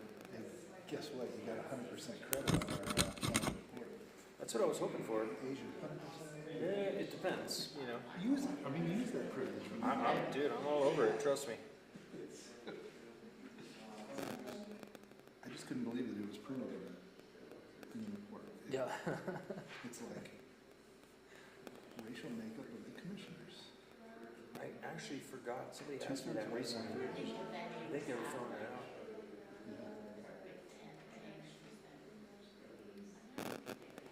I find that so offensive. Like, the identity politics, like. Right, as if it matters. Well, nowadays, does it matter? Right? Can you just identify as no, you cannot. Not race. Why not? I just heard it, that's what they said. Says who? You guys made up. Who makes up these policies? And I'm not Caucasian, I'm mostly, the Caucasus are in Ukraine. I'm mostly Scottish and Viking and whatever. Dude, you need a Viking braid. In a goatee. Goatee's fine, Viking braid is pretty solid. Braided goatee. Two coming down the side. I've never seen you braid that. The problem is I have sensitive skin and I get itchy. Are you guys ready? I think so. All right, well, let's reconvene. It's 12:05. You have the floor. All right. Austin Osborne for the record, County Manager. I'll make sure, Jim, we're all okay. With us is Brian Brown. Brian back on? He is. He's on the Okay. phone with us. Thank you for the moment for us to just kind of huddle a little bit and talk about a couple things. I'm just going to kind of jump in at this point. In no way is my statement have anything to do with someone else hasn't thoroughly completed this. Between Laura and Lisa and Attorney Brown and others that have been involved with NDOT, I know this project's been going on for multiple years. Yeah. They've included me throughout the discussions for multiple years. We've done this as a team for multiple years. I'm very proud of the work that the folks here beside me have done. I mean, they've done all the work. I'm here's a guide to help and assist at best. So at this point, you know, what this board decides it feels is appropriate for a vote, we totally respect that. We do have to give a recommendation. Our recommendation is to approve this plan, and we believe with the conversation that's happened today, and correct me if I say this wrong, a note on the cover that is a rescinded executive order statement that was discussed at the first part of this agenda item. With Mr. Brown's guidance may be sufficient, hopefully, or this board can consider that statement as to whether it's sufficient to meet the needs that are being discussed today. At this point, we would recommend approval of this, especially noting the potential loss of the grant money for the sewer collection program in Gold Hill. We also know if this board is not ready to make that motion, that we may not lose that funding, that 2 weeks may be just another 2 weeks, and then we can revisit it. So our recommendation is to proceed forward. I believe we're all on the same page here, but we also respect, the concerns that are being brought up today during this conversation that are very interesting, and I believe we consider them. Attorney Brown is also on the phone in case he wants to say anything, or of course, any of you too. So, real quick before Deputy DA Brown, if he says anything. So just to make it clear, if the board does direct us to proceed with this, it would be with us adding a statement, both on the cover letter and in the executive summary of the policy, which is the first page. Something that sounds really official, basically that this policy contains rescinded guidelines or rescinded rules. Okay. Thank you. Lisa? I would like the opportunity. Oh. Can you hear me okay, Austin? We can. All right, Deputy DA Brown for the record. I would like to just place substantial emphasis on the depth, the volume, and the length of time that both Ms. Mather, my office, have spent, for lack of a more professional term, banging our heads with the state, attempting to get a document that we could all agree to that would address the concerns that Commissioner Mitchell had. I appreciate Commissioner Mitchell's willingness to participate, but this pounding of the heads has went on for 2 years to no avail, and we continue to find ourselves in this position. And I have a lot of concerns, along with Ms. Mather, of the potential future impact upon the county being able to get these grants in the future. And I just wanted to reemphasize that point. Thank you, Brian. So, Vice Chairman, do you have anything you want to add right now? Oh, lots, but let's go to public comment. Okay. Public comment?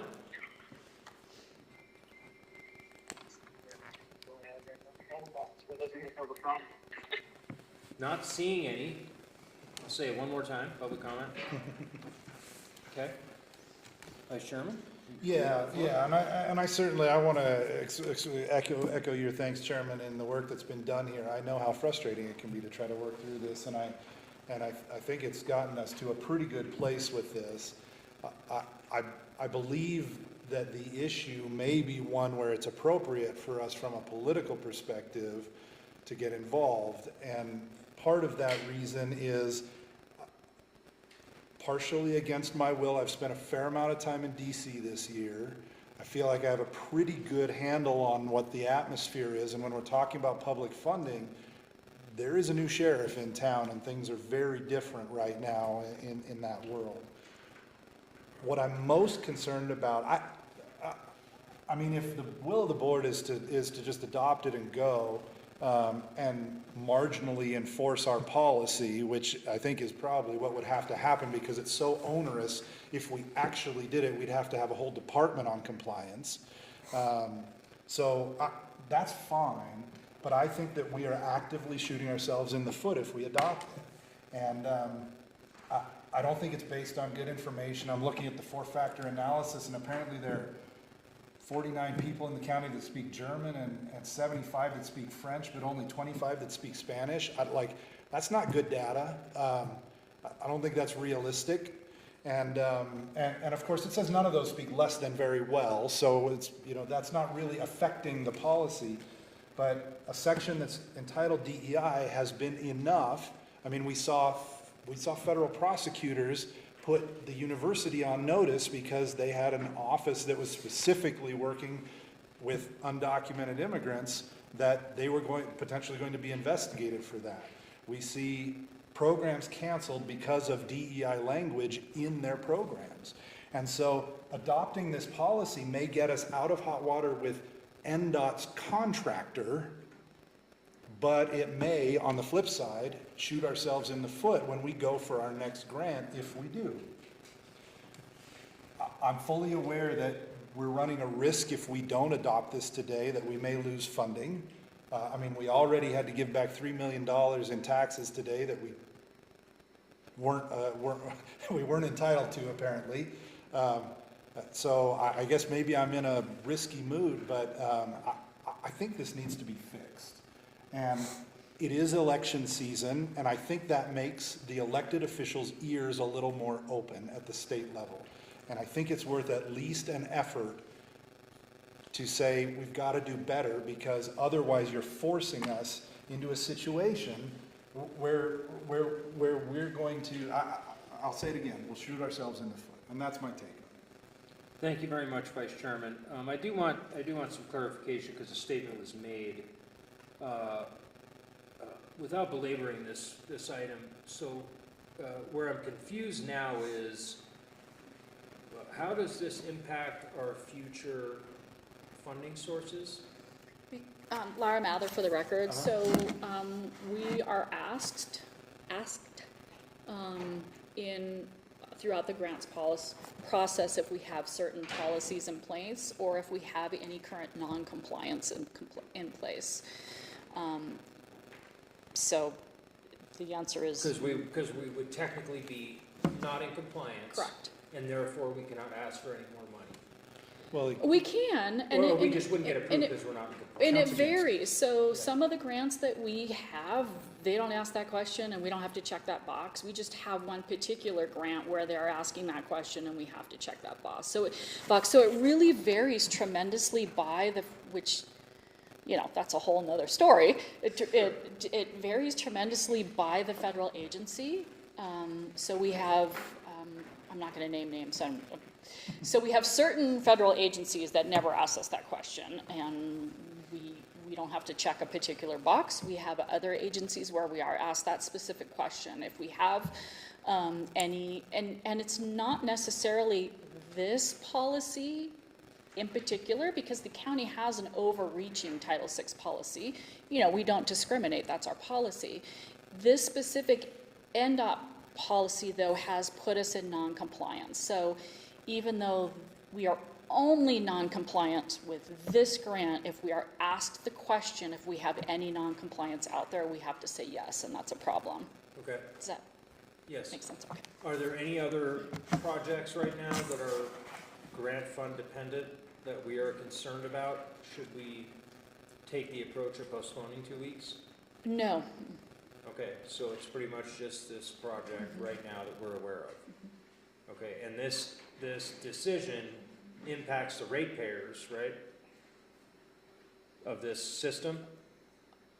Potentially. I mean, if we don't get the funding. Right, it'll impact them. It's not county-wide, meaning. No. Okay. All right, thank you for that clarification. May I ask just one more question? Yeah. Not to out, is the funding for this particular project, meaning the Gold Hills sewer project, coming through federal Department of Transportation? No. It's not? No. So, but the agency that is providing that funding is asking for this compliance to be reflected? Correct. So they are in their questionnaire. One of the questions is if we have any non-compliance against us, which we do. Perfect. Correct. Thank you. And this is the only non-compliant item? Correct. Okay. Correct. All right. And yeah. Thank you. Do you have any comments at this point, Commissioner Mitchell? I feel like it's one of those go along to get along type things that we have to agree on here to move forward on this NDOT thing. I'm okay if you want to continue this and look into it a little further. I don't have an issue with that. It seemed like there's a lot of questions that, yes, we did answer some, but there's others out there that you're concerned about, and I don't have an issue taking a little time with this one. Thank you. Yeah, neither do I. I mean, I understand where you're coming from. I'm not going to belabor this anymore. Are you prepared to make a motion? I am. Okay, if yep. that's all right. I, Commissioner Mitchell, move to continue this item to our next regularly scheduled meeting on November 4th here at the courthouse. Second. There's a motion and a second. All those in favor signify by saying aye. Aye. Aye. Aye. Motion passes unanimously. Thank you, everybody. All right, moving along to item number 21, which is to recess to convene as a Storey County Highway Board, bringing us to item number 22, if I'm not mistaken, yep. Consideration and possible approval of Resolution 25-799 proposes the identification of Storey County Road number 910345, commonly known as 7 Mile Canyon Road. Jessica? Good afternoon, Jessica Prager for the record. This item is continued from the October 7th meeting where the public hearing occurred for this item. There was no comment made at the meeting and the planning department did not receive any comments as well. The road is identified as 6 Mile Canyon, located east of Virginia City, north of 6 Mile, connecting to 6 Mile. 7 Mile Canyon. 7 Mile Canyon, excuse me. Connecting to 6 Mile Canyon. Within the resolution, it excludes any portion that is on private property, and staff is recommending adoption of the resolution. Thank you, Jessica. Commissioner Gilman, do you have any, or excuse me, Highway Commissioner Gilman, do you have any questions or comments? No, thank you. Highway Commissioner Mitchell, I'm good, thanks. is there any public comment? Not seeing any. Highway Commissioner Mitchell, you prepared to make a motion? I am. Do we need to read some findings of fact, or is this just? I don't think there's findings. Did I miss it? I don't know. I don't think so. Okay. Right, no findings on No this one? findings. I don't think there's any findings. Thank you. In coordination with the, in accordance with the recommendation by staff, I, Commissioner Mitchell, move to adopt Resolution 25-799 that proposes the identification of Storey County Road number 910345, commonly known as 7 Mile Canyon Road, total road segment length in horizontal distance of 10,389 feet or 1.97 miles. Overall average disturbed width of approximately 14 feet. It is proposed that the road be identified as a minor county road. The effect of identifying the road as a minor county road is to identify it as a public road available for public use but not maintained by Storey County. It must be used by motorists at their own risk. Second. There's a motion and a second. All those in favor signify by saying aye. Aye. Aye. Aye. Motion passes unanimously. On to item number 23, this discussion for possible action. Consideration and possible approval of Resolution 25-800 proposes the identification of Storey County Road number 911010. Jessica? Jessica Prager for the record. This item was continued from the October 7th meeting again. The public hearing for this item occurred on October 7th at that meeting. There was no comment made and the planning department did not receive any comments. This road is unnamed and located southwest of Virginia City near Crown Point, and staff is recommending adoption of the resolution. Thank you, Jessica. Highway Commissioner Gilman, do you have any questions or comments? None, thank you. Highway Commissioner Mitchell. I have just one question, Jessica. I noticed that the designated section does not connect all the way down to Ophir Grade. And I was wondering if that had to do with private land in there or just that it crosses over a section line or what have you. I believe it's because how it crosses over the section line. That is how the surveyor had to write up in the report provided. Thank you very much. All right. Public comment. Not seeing any. Highway Commissioner Mitchell, you prepared to make a motion?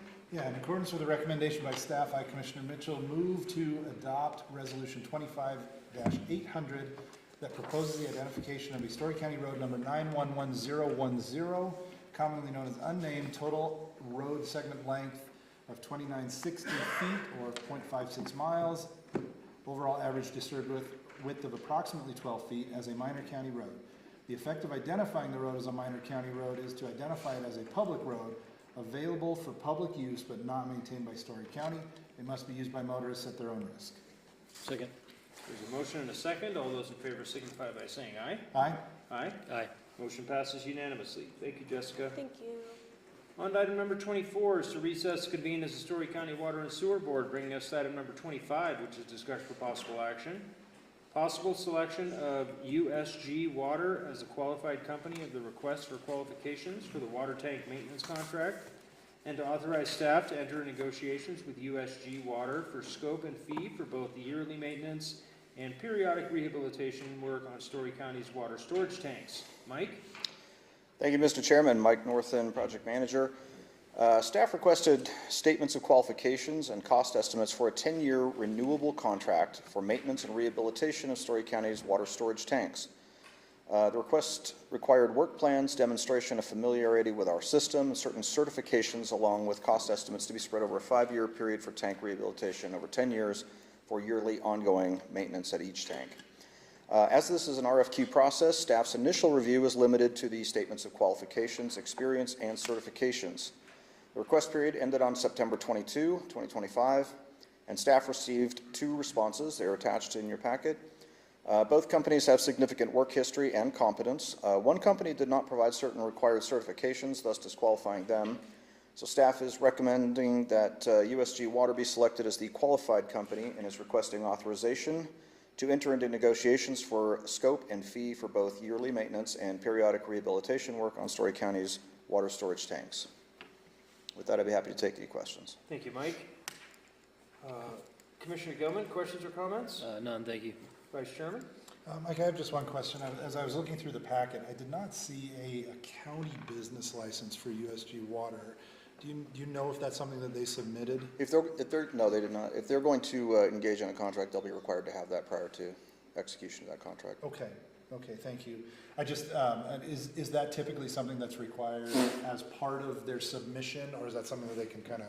I generally don't compel contractors to get a Storey County business license if I'm not going to award the contract. So they're allowed to bid all they want, but I'm not going to issue the contract until they obtain that license. Very good, thank you. That's my only question. Okay, how about public comment? Not seeing any. Vice Chairman, you prepared to make a motion? I, Commissioner Mitchell, move to select USG Water as a qualified company and to authorize staff to enter into negotiations with USG Water to determine scope and fee for both yearly maintenance and periodic rehabilitation work on Storey County's water storage tanks. Second. There's a motion and a second. All those in favor signify by saying aye. Aye. Aye. Aye. Motion passes unanimously. Thank you, Mike. Thank you, sirs.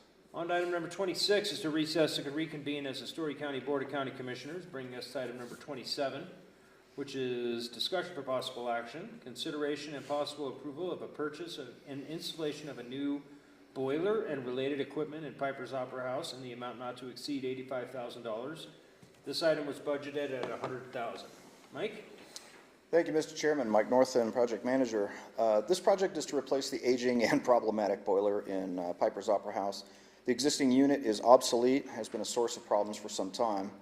This project proposes to replace the boiler unit and related equipment with a modern boiler, expansion tank, gas, drain, recirculation piping, flue piping, related electrical power and control circuits, inspection and certification with the Nevada State Boiler Inspector. This project, as you noted, was budgeted at $100,000. The proposal comes in at $85,000, and staff is seeking approval to move forward with this much-needed improvement. And I'll take any questions. Thank you, Mike. Commissioner Gilman, do you have any questions or comments? I do not, thank you. Vice Chairman? Just one, and it's kind of procedural. I just wanted to make sure that 85,000 gave enough headroom. I noticed that the shipping was estimated. Are we fairly confident that we're in the range there? This was a number I was given. I personally would have plugged in probably a 5 to 8% contingency, but if you want to authorize 95,000, I would not object. Okay. And kind of related to that, there was nothing on the sales tax line. Are they not required because it's coming to us, or that was kind of a... We might be self-procuring. I'm not sure about that. I'll have to ask. Okay. I just want to check with Deputy DA Brown that we can do, that we're okay going to a 90 or 95 as a not to exceed.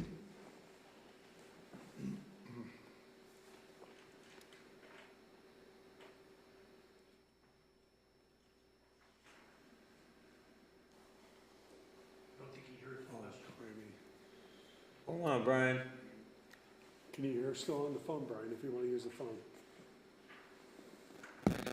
Sorry, I talked into the wrong microphone since we're doing this today.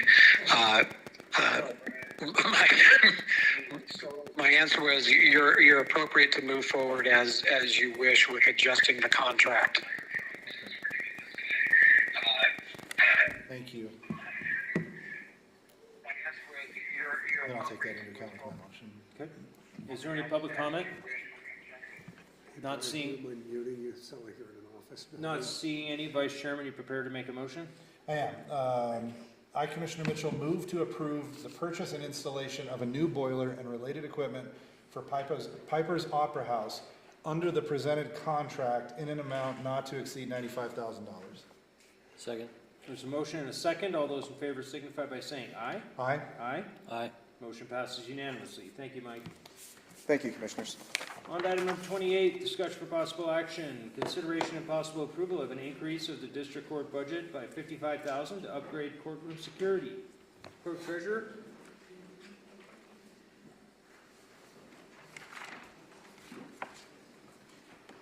Thank you, Mr. Chair. Jim Hindle, Clerk and Treasurer. This is a direct result, again, of the incident we had in the courtroom last July, I believe it was July, where a defendant kind of stormed the bench. In order to provide, and it's part of the steps to provide more security.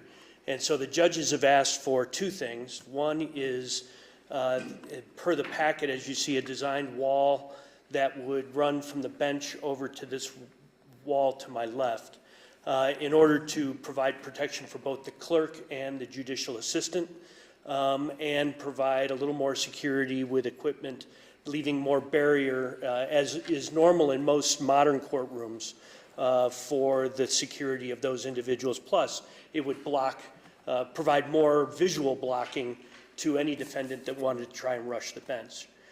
Secondly, because of what happened, what we found was that the incident, as the defendant ran toward the bench in this area, was not covered by any cameras.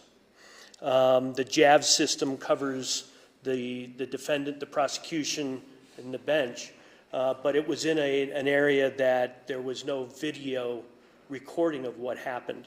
So the judges are actually asking for additional cameras to be put into the room that would be separate from the court recording system, but would integrate with the courthouse security recording system that would provide a full view and recording of what's happening in the courtroom as well as in the jury room, as that is now being used as a defendant holding area for those that are in custody.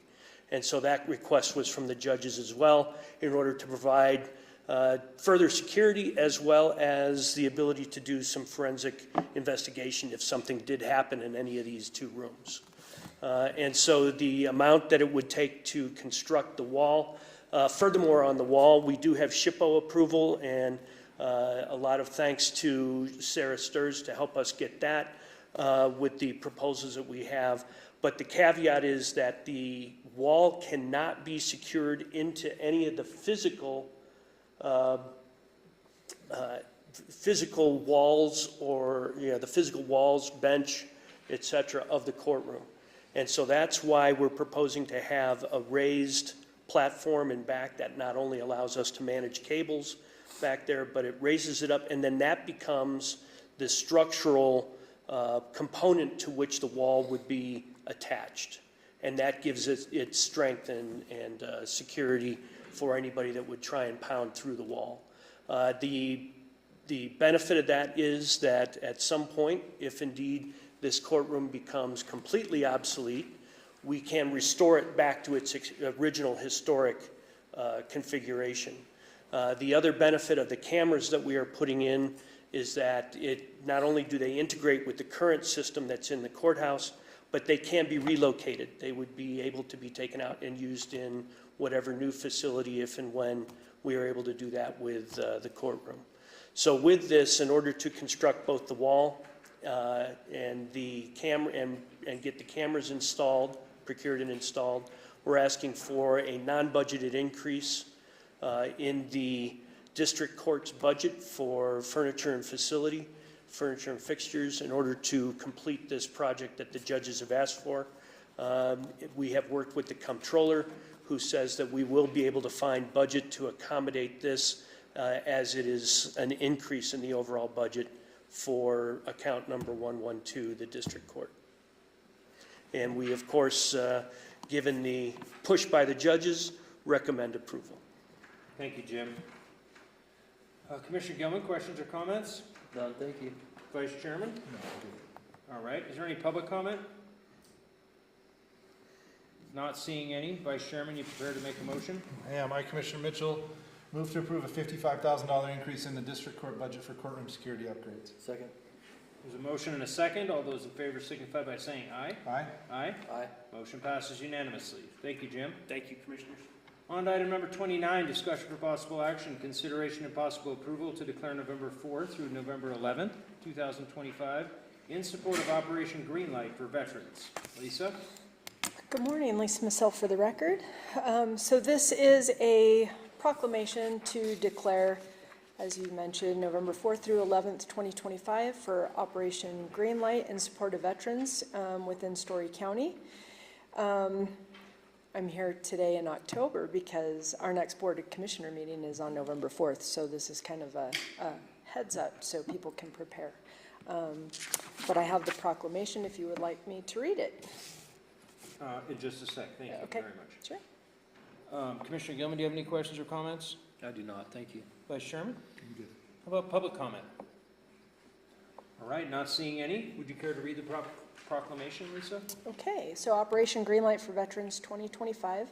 Whereas the residents of Storey County have great respect, admiration, and the utmost gratitude for all men and women who have selflessly served our country and this community in the armed forces, and whereas the contributions and sacrifices of those who served in the armed forces have been vital in maintaining the freedoms and way of life enjoyed by our citizens, and whereas Storey County seeks to honor individuals who have made countless sacrifices for freedom by placing themselves in harm's way for the good of all, and whereas veterans continue to serve our community in the American Legion, Veterans of Foreign Wars, religious groups, civil service, and by functioning as county veteran service officers in 29 states to help fellow former service members access more than $52 billion in federal health, disability, and compensation benefits each year, and whereas approximately 200,000 service members transition to civilian communities annually, and an estimated 20% increase of service members will transition to civilian life in the near future. And whereas studies indicate that 44 to 72% of service members experience high levels of stress during transition from military to civilian life. And whereas active military service members transitioning from military service are at a high risk for suicide during the first year after military service. And whereas the National Association of Counties encourages all counties, parishes, and boroughs to recognize Operation Greenlight for veterans, and whereas Storey County appreciates the sacrifices of our United States military personnel and believes specific recognition should be granted, now therefore be it resolved with designation as Greenlight for veterans, Storey County hereby declares November 4th through 11th, 2025 as a time to salute and honor the service and sacrifices of those transitioning from active service, and be it further resolved that Storey County encourages its citizens in patriotic tradition to recognize the importance of honoring all those who made immeasurable sacrifices to preserve freedom by displaying green lights in a window of their place of business or residence from November 4th through 11th, 2025. Thank you, Lisa. Vice Chairman, you prepared to make a motion? Yeah, I, Commissioner Mitchell, move to approve the declaration of November 4th through 11th, 2025 in support of Operation Greenlight for veterans. Second. All right, there's a motion and a second. All those in favor signify by saying aye. Aye. Aye. Aye. Motion passes unanimously. Thank you, Lisa. On to item number 30, this discussion for possible action, consideration and possible approval of Highland Navient Cloud Migration Agreement between Storey County and Navient to migrate Storey County's existing on-premise, on-base environment to the Highland Cloud at no cost, at a cost not to exceed $147,000, which includes the initial invoice for 12-month software subscriptions, support and estimated professional services for up to 14 days of the validation and build phase, and up to 8 days of managed services hour utilization. Lisa? Okay, Lisa Massell for the record. So this contract is to migrate our current on-base program that we are utilizing, which is also for our agenda management meeting and storage of documents, from our servers within Storey County to the cloud. There's several benefits to doing this. One of them is the reduction in cost. Our current servers are at capacity, and I believe our IT director said this morning he's spending approximately $250,000 on server space at the moment. So this will help reduce that cost, give us more space for all of our documents as we continue to grow. But it'll also provide additional redundancy and backup. And so with all the different threats that we have, this will be much more secure. The system is a government system. One of the benefits to that is as updates come rolling out for security purposes, our systems will be basically secured immediately rather than giving us an option like a private entity of when we want to do our updates.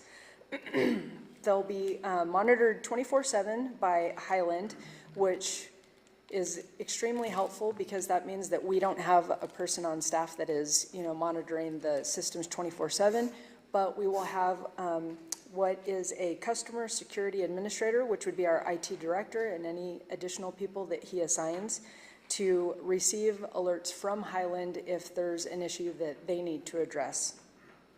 One of the other benefits to the software is what is called Agenda Online. So you as commissioners, as you're sitting here, would be able to access the agenda through your iPads and make notes for your own self and your own account. It'll simplify business processes for public records. This is going to be a very big impact for me because right now, notifying different departments, it's all done manually through email, tracked on a calendar and an Excel sheet where this database will actually do it all. Different departments can update their information directly into the system and we can send it from the system. It also acts like a secure Dropbox, I guess you could call it, where the documents are within OnBase. And so what'll happen is instead of having 4 different departments, each with a copy of an agenda that's 400 pages, it's just one document in one spot that people who need access to can access it. So it'll save space. But then it'll work for other workflows. So if we do other different types of forms, we can have it set up to where it emails directly, it's all secure. We can do DocuSign within OnBase. We were talking this morning about doing identity verification, so people actually have to prove who they are before signing something for different documents, which makes it more secure. So it's very beneficial, it's cost saving, and it's gonna help our employees with their productivity. Initially, this was budgeted for $134,360, but it is actually a little bit more, and the range will be between $139,575 and $146,375, depending on how fast they can get everything migrated over. And I have already talked to the comptroller about the difference, which would be between $5,214 or $12,014. So she says the money is able to be located. She can work with that. So this would be above the initial budgeted amount of $134,360. All right, thank you, Lisa. Commissioner Gilman, do you have any questions or comments on this item? No, thank you. Vice Chairman? Just one, Lisa. As I was looking through it, I wasn't able to easily kind of suss out what would be the ongoing versus what is a one-time or a setup. Can you kind of rough out? Sure. So looking at their annual recurring right now is $111,574.40. And so they are assuming, I believe it was a 3% or a 5% upcharge per year from that. But those other amounts for the managed services and the build phase should not be applicable. So. Very good. Thank you very much. That's fine. All right. Is there any public comment on this item? Not seeing any. Vice Chairman, you prepared to make a motion? Yeah, I, Commissioner Mitchell, move to approve the county manager to sign an agreement between Storey County and Navient to migrate Storey County's existing on-premise on-base environment to the Highland Cloud at a cost not to exceed $147,000, which includes the initial invoice for a 12-month software subscription, support, and estimated professional services for up to 14 days of the validation and build phase and up to 8 days of managed services hour utilization. Second. There's a motion and a second. All those in favor signify by saying aye. Aye. Aye. Aye. Motion passes unanimously. Thank you, Lisa. On item number 31, this discussion for possible action, discussion and possible consideration confirming a pre-authorized contract between Storey County and the Nevada Department of Transportation for up to 24 months and cost sharing of up to $273,600 for the placement and maintenance of 1 or 2 temporary traffic signals on USA Parkway at the Tahoe Reno Industrial Center and within available budgeted funds for regional transportation assistance. County Manager Osborne. All right, thank you, Commissioners. Austin Osborne, County Manager, for the record. I want to thank you for giving me authorization a couple meetings ago to work directly with NDOT to solve a problem at a Tri-Center regarding traffic. NDOT also worked very quickly with us, got a contract signed. It is a 24-month contract. It's a little bit further than the 18 months originally planned. NDOT believed they needed a little bit more time to set up and to maintain the temporary traffic signals on Sydney, Denmark, and/or Waltham Way at a Tri-Center. So that contract is executed. I'm putting it here on the agenda for you to look at. I do ask for your concurrence of the contract, that you're comfortable with it, and proceeding forward. I also would be happy to give you an update of what has happened between us, NDOT, and activity out at Tri-Center regarding this contract when you're ready. Thank you, Austin. Commissioner Gilman, do you have any questions or comments on this item? I do not, but Austin, thank you for working so diligently on this. Welcome. Vice Chairman? Yeah, no, I just echo those comments. All right, is there any public comment? Not seeing any. Before we make a motion, Austin, is there something you wanted to add? Sure, I'd be happy to. Just to give you and also our listeners an update of what this contract has let us do with NDOT is I'm just going to go down kind of the areas along USA Parkway that are subject to activity. The Sydney intersection between Sydney and USA Parkway, they're putting in the electrical work now. You see digging and activity happening there for signals. We thought they were going to be solar, quick erecting type of trailer devices. They might be. I'm being told that the equipment is on its way. It's en route. They got it ordered. There just seems to be a little bit longer installation than we expected, but we are told there's nothing delaying the project. It's just getting some groundwork done. I want to thank Director Wesberke.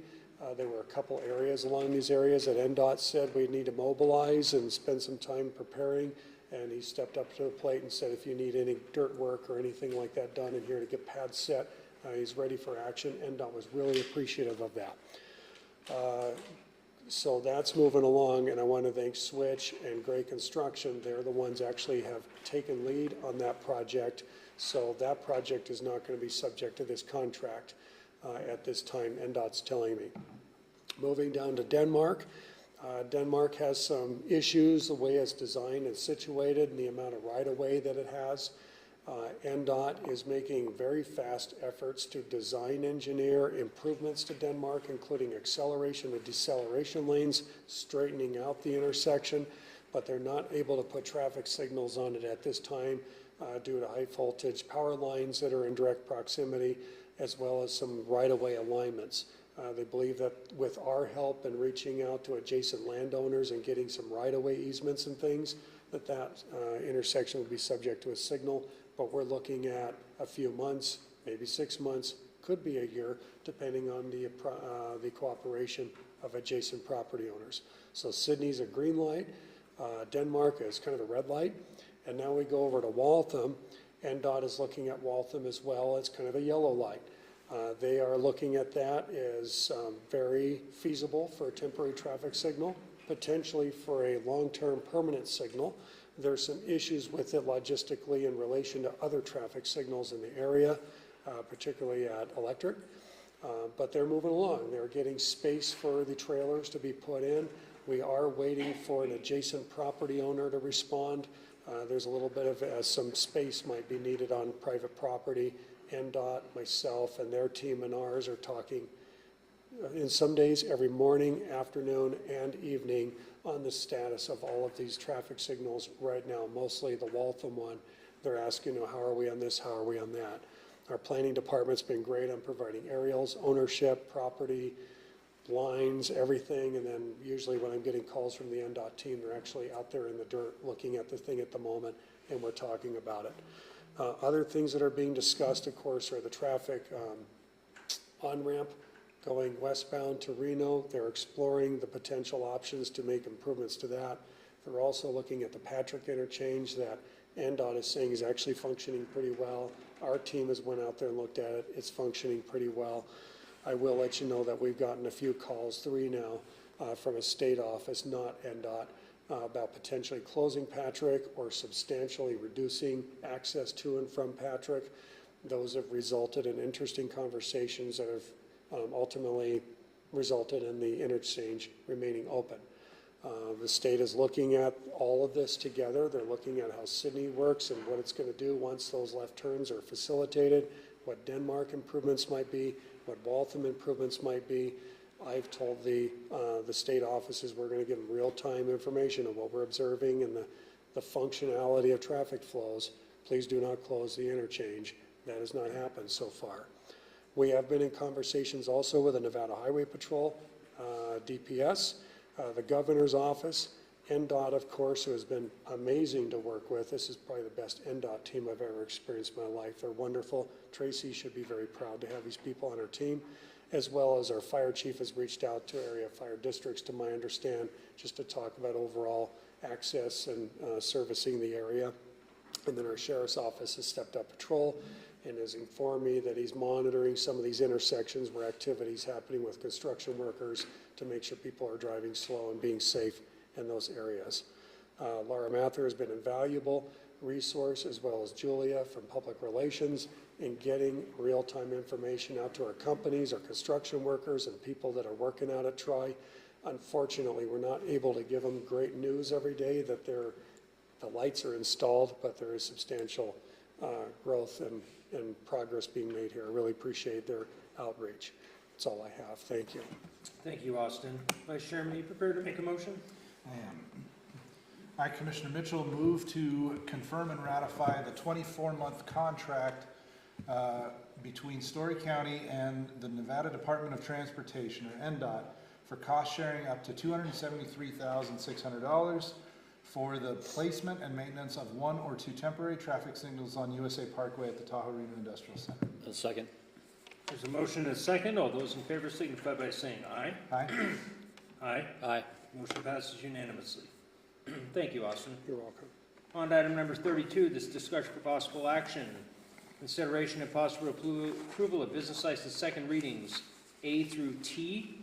Commissioner Gilman, do you have any questions or comments on these licenses? None, thank you. Vice Chairman? I have just one, and I'm sorry to do this, but I had asked to continue previously the approval of the second reading of the U.S. Ghost Adventures license. I'm still waiting to get some information from legal and from staff on how to maybe deal with that. They've made some good progress, but we need a little more time. So if it's all right, I'd like to just continue that one again. Sure. To our next meeting, and so hopefully we can have a little better idea of how to deal with it. That works for me. Mr. Chairman, may I inform you of the communication we had with the applicant, just so you're aware that Sure. There is. We did let them know this statement was provided, so they're aware regarding the last action that took place at this board meeting. And then we've informed the applicant that we're reviewing the matter and the things that were brought up at the last meeting, and our offices are convening right now to discuss findings and looking at materials. We are working with Attorney Brown and District Attorney Langer on how we'll handle the next steps. At this time, the company is operating under a temporary business license with community development. All right, thank you. Is there any public comment regarding the second readings? Not seeing any. Vice Chairman, are you prepared to make a motion? Yeah, I move to approve the second reading of business licenses under item 32 listed as A through T, with the exception of item S, which I move to continue to our next regularly scheduled meeting on November 4th here at the courthouse. Second. All right, there's a motion and a second. All those in favor signify by saying aye. Aye. Aye. Aye. Motion passes unanimously. Moving on to item number 33, it's the second and final time for public comment during this meeting. Is there any public comment in the courtroom? Not seeing any, that brings us to our final agenda item, which is item number 34, adjournment of all active and recessed boards on this agenda. It's 12:51, this meeting is adjourned.